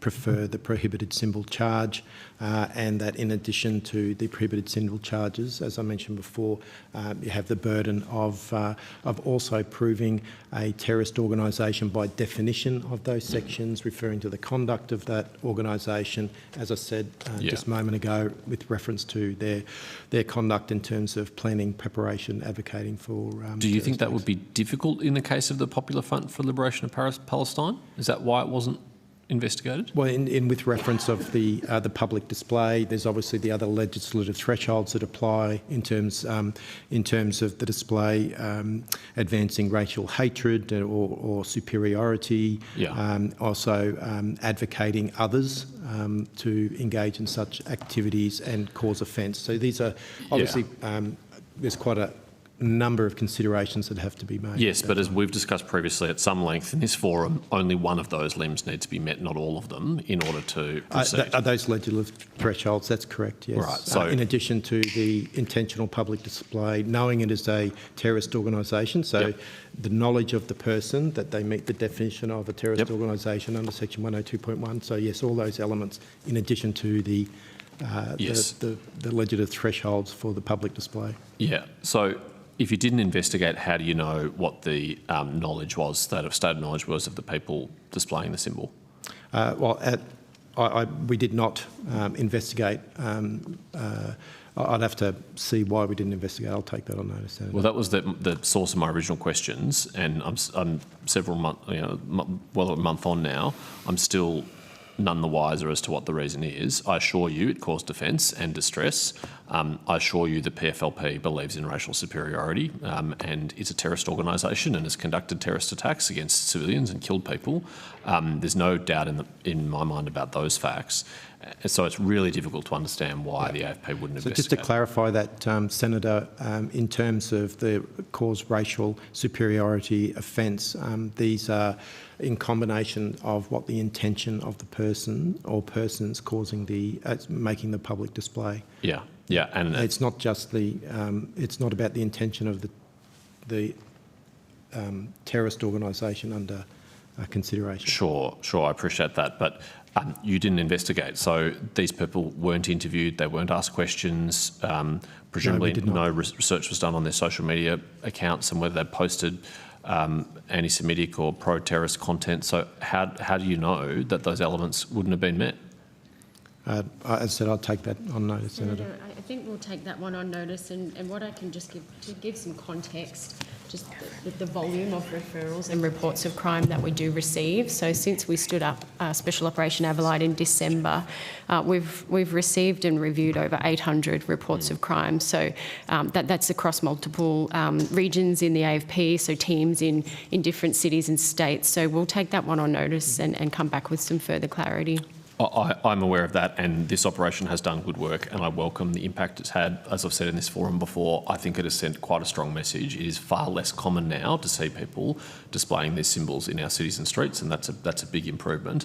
But if some instances of public display of terrorist symbols are allowed, then I think people may take a different interpretation, may become emboldened again, may do this again, and that's not something any of us should want to see. So just in conclusion, before I share the cause, Senator Sharma, can I encourage you to really carefully examine this instance and see whether or not an investigation could occur and whether or not an offence did occur? We'll take that one on notice and come back to you. Thanks, Senator Patterson. Thanks, Chair. Good afternoon. And Until about 5 past, Senator Sharma. Yep, of course, I don't need log. Thank you. I had some questions about the enforcement of Australia's autonomous sanctions regime, Commissioner. Who am I best directing those to? Probably me. You in the first instance? Sorry, once you've finished your minty. Menthol. Sorry. I wanted to know, does the AFP have any current active investigations into potential breaches of our autonomous sanctions regime? Who has? I'd have to take that on notice, Senator. I can answer that. You can answer it.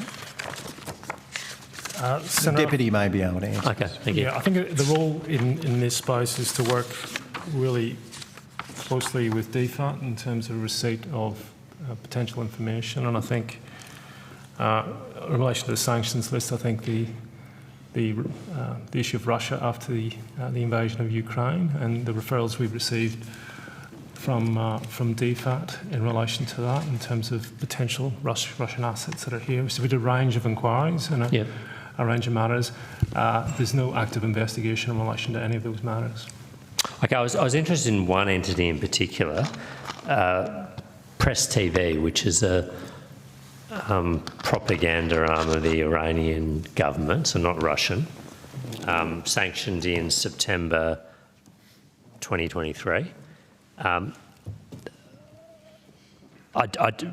the last estimates, just a month or so ago, I asked Foreign Affairs and Trade about this, and there was visual evidence of Press TV operating openly in Australia, conducting interviews with Australian politicians and whatnot. So I asked DFAT about this, and they said they would be, I believe they said they would be referring this matter or seeking your cooperation. So has Foreign Affairs and Trade or the Australian Sanctions Office communicated with you about Press TV? Not that we're aware of, but we can take that on notice. Not that you're aware. Okay. How would they normally communicate with you, the Australian Sanctions Office? What's the normal protocol for reporting potential violations of our sanctions regime? We'd always prefer it in writing, of course. Yeah. Okay, and you've received nothing in writing then in the last 2 months? Yeah, Senator, I think is the Deputy. So we'll take that one on notice and come back to you. Not that we're aware of at the table, but we'll take it on notice. Okay. Would it be possible to come back to me this evening? No. We'll try. We'll give it a go. No, the answer's no. Okay. But then, look, as far as you're aware, in your knowledge, in your state of knowledge, there are no active investigations into Press TV happening right now? Oh, that's correct. Okay. Is the process that, I mean, if an entity, if there's an allegation that a sanctioned entity is operating in Australia, that needs to be brought to your attention by the Australian Sanctions Office for you to commence investigations and potential enforcement action? Yeah, I think there's a close engagement with the Sanctions Office, and I know that the work that we've done, particularly in relation to after the invasion of Ukraine, in terms of referrals of intelligence and information. So we'd have to assess the matter, the information that come in, make a decision whether or not we'd investigate. Okay. Just prima facie, though, if an entity which is subject to sanctions, so like Press TV, if you can accept my assurance that it is operating openly in Australia, so seemingly employing a correspondent, appearing publicly at events, conducting interviews, is that prima facie a cause for concern that it's in breach of our autonomous sanctions regime? Oh, that's a pretty broad question. We'd have to look at the circumstances of the case. I mean, there's issues in relation to potential breaches of sanctions, but also there's issues around potential foreign interference that we'd have to assess also. So we can't give you a definitive answer on that one. Okay. But it would certainly raise eyebrows, I presume, or raise some questions. Listen, we'd have to look at the information in detail, Senator. Yeah, okay. All right, if you could potentially just, if it has come to your attention, if you're able to confirm that Foreign Affairs and Trade has actually referred this to you, it would be helpful if you could clarify that tonight. If not, I'd understand if you cannot. We'll attempt to do that, Senator. All right, thank you. Thanks, Commissioner. Thank you, Chair. Thank you, Senator Sharma. Senator Shoebridge. Thanks, Chair. I was asking questions in the last round about the Australian Centre to Counter Child Exploitation, and I was asking some questions about whether there'd been any impact from the Trump administration, and I think Deputy Commissioner Gale, or Assistant Commissioner Gale, you said there was no impact.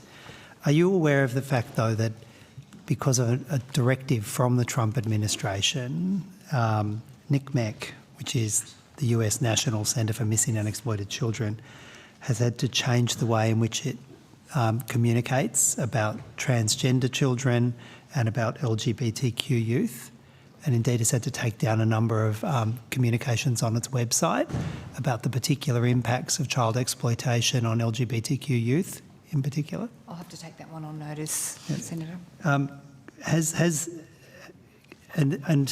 The Australian Centre to Counter Child Exploitation works closely with NCMEC, which I'm not critical of. That's important, that international cooperation. But, we've seen demands from the Trump administration reaching into our universities to change the way in which they communicate, and any cooperative arrangements between the Trump administration and other entities around the planet seem to be being impacted by these, I think they call it anti-wokeism, moves by the Trump administration. Has that had any impact at all on the Australian Centre to Counter Child Exploitation?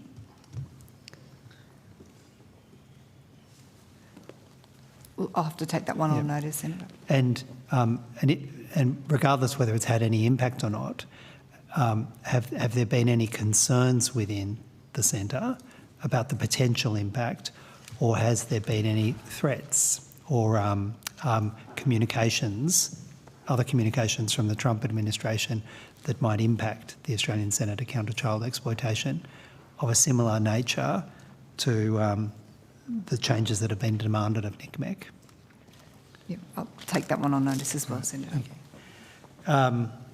But can we all agree that there won't be any editing or changing of important information to keep transgender kids safe, to keep kids in the LGBTQ community safe, that we would never bow to those demands for the Australian Centre, Commissioner? As in, what would we be asked to do, Senator? Take down material from about how to keep children safe. Take down material in the case of NCMEC. Yeah. They had to take down reports about particular concerns about suicidal tendencies of missing children, the impact of male victims of sex trafficking, and impact on children in state care, so far as there were particular vulnerabilities from the LGBTQ community. That's going to be an interesting legal question, I think, for NCMEC, because they're like a clearinghouse. They're not actually an operational arm, so I don't know what. They're going to have to use an agency to do that, I suspect, or agencies, or referrals to other agencies. Well, that's my understanding of NCMEC as far as how they operate. Well, NCMEC is dependent upon US federal government funding, and because they're dependent on US federal government funding, They were the subject of a direction from the Trump administration and therefore were forced to take that material down. We have seen in the university sector where US funding or cooperation agreements impact Australian universities, there has been pressure from the Trump administration to change the way the university sector operates. I'm just seeking your assurance, Commissioner. Oh, we haven't had that kind of request or pressure. Not only, they're not getting it, that at no point would the Australian Centre to Counter Child Exploitation in any way alter its communication and its actions to protect transgender kids and kids, LGBTQ kids, would in no way alter their response to protect those kids as a result of any such pressure. No, we would not, Senator. Yeah. We're Australian. No. We're not American. No, I appreciate that. I think it's important we get that on the record. Could I ask about FOIs and FOI numbers? I know that there's been one instance where an FOI, I think, Commissioner, in relation to some of your travel, has not been answered for a year. Does anybody? Is this more infamous China trip that one of your infamous in those terms. One of your infamous international trips, I think it is. Which one? Well, given it's more than a year, I assume it's China. But I don't know your travel diary as well as you. I don't even know what I've done in the last year. I've done that much. The applicant has been waiting more than a year for a response to that FOI. Is there an explanation for why it's taken a year?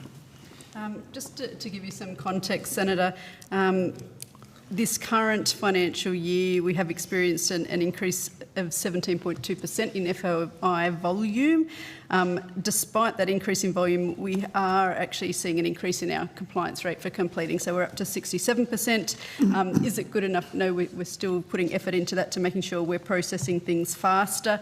On occasion, including the example that I believe that you're referring to, we do get FOIs that are significantly complex and onerous, and we spend some time engaging with the applicant to refine the FOI request so that it can actually be actioned and it won't be rejected in terms of How could travel details be so complex? So can you confirm what FOI? I understand this is an FOI from a journalist in relation to the Commissioner's travel to China.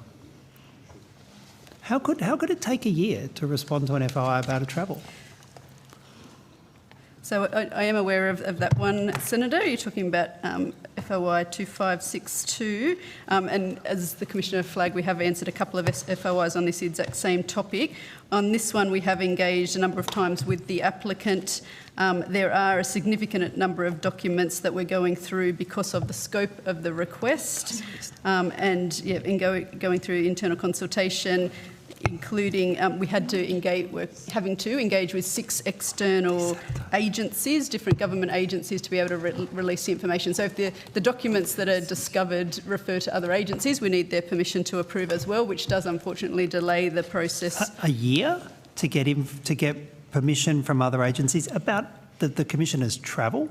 So to clarify, Senator, it hasn't been a year that we've been seeking that approval. As I said, initially we tried to revise the scope with the applicant, then we go through the process of identifying documents, then clearance of those documents.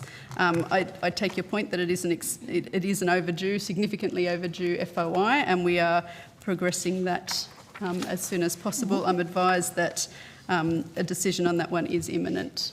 What is the longest outstanding time for an FOI? I'll have to take that on notice. I don't have that information in front of me. Well, if you could give the 5 longest outstanding FOIs and the timeframes and the subject matter on notice. Yep. Would you? Yes. You can take that on notice. And what's the average time for responding to FOIs? I know you say you have a 67% compliance rate. That means 67% were within the statutory timeframe. Is that right? That's correct. So what's the average time? So in the first half of this year, 237 application decisions were processed within the statutory timeframe. 42 were processed up to 30 days late. 25 were within the 31 to 60 days late, 12 were within the 61 to 90 days late, and 36 are over 90 days. All right. Well, perhaps I asked for 5. Perhaps if you could give me a breakdown on the 36 on notice, so as we understand how long those were. But is the more than 1 year that for the travel FOI, is that the longest that you're aware of? It's the longest that I'm aware of in front of me at the moment, Senator, but I'll take that on notice. All right. So just to highlight that the requests that we receive are incredibly sensitive in nature due to the national security and public interest nature of our business. We do obviously want to ensure that we're being transparent, but we do have to make sure we do thorough checks, both so that we don't just refuse requests. We want to be able to release information so that we don't sort of have a whole lot of further reviews undertaken, so it is done appropriately in the first place. But also the key risk for us is making sure that we aren't disclosing information that could be disclosed to hostile third parties. So we have to make sure that the information we're releasing is accurate. Yes. Well, I come back to my mystification for how details about the Commissioner's travel to China causes such complications, but perhaps that'll be responded to on notice. Yeah, but Senator, you don't, you may not appreciate the work that we do there and the sensitivities country to country and the national security implications as to what the Chief Operating Officer has talked about. Yeah. I mean, I wasn't swanning around China or anything like that. These were serious meetings,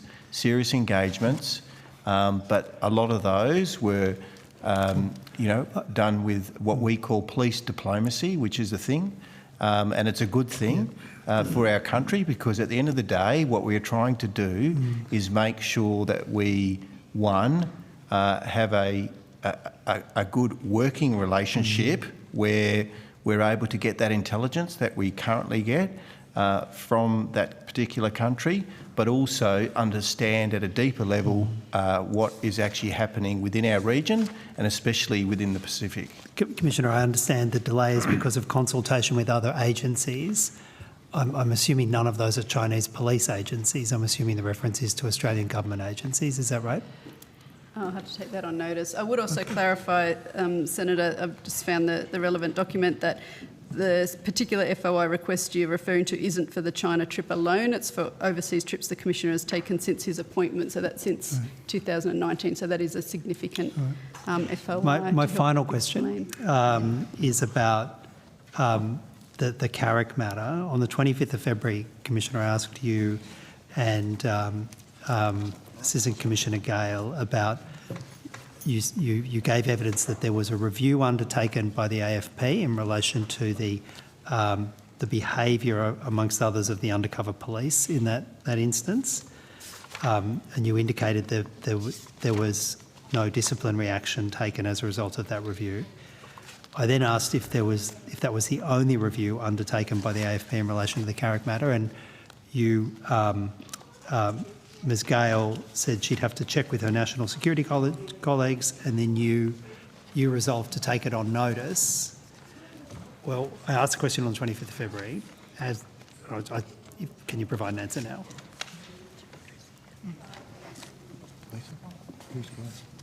Sorry, Senator. Was the review that the AFP undertook that you referred to on the last occasion, was that the only review undertaken by the AFP in relation to the Carrick matter? It was. Thanks, Chair. Chair, can I beg your indulgence in the last minute?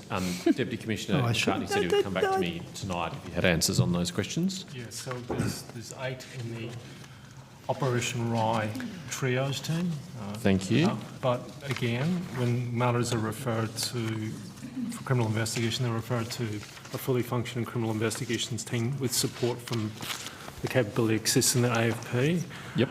in relation to the 27 disclosure, it does get a little bit complicated in terms of referrals from the Administrator for Fair Work Australia and other Commonwealth agencies. The preference is, as a matter of completeness, to take that on notice and provide that detail to you, Senator. Okay. Thanks very much, Senator Chair. Patterson. That's all the questions we have for you this evening.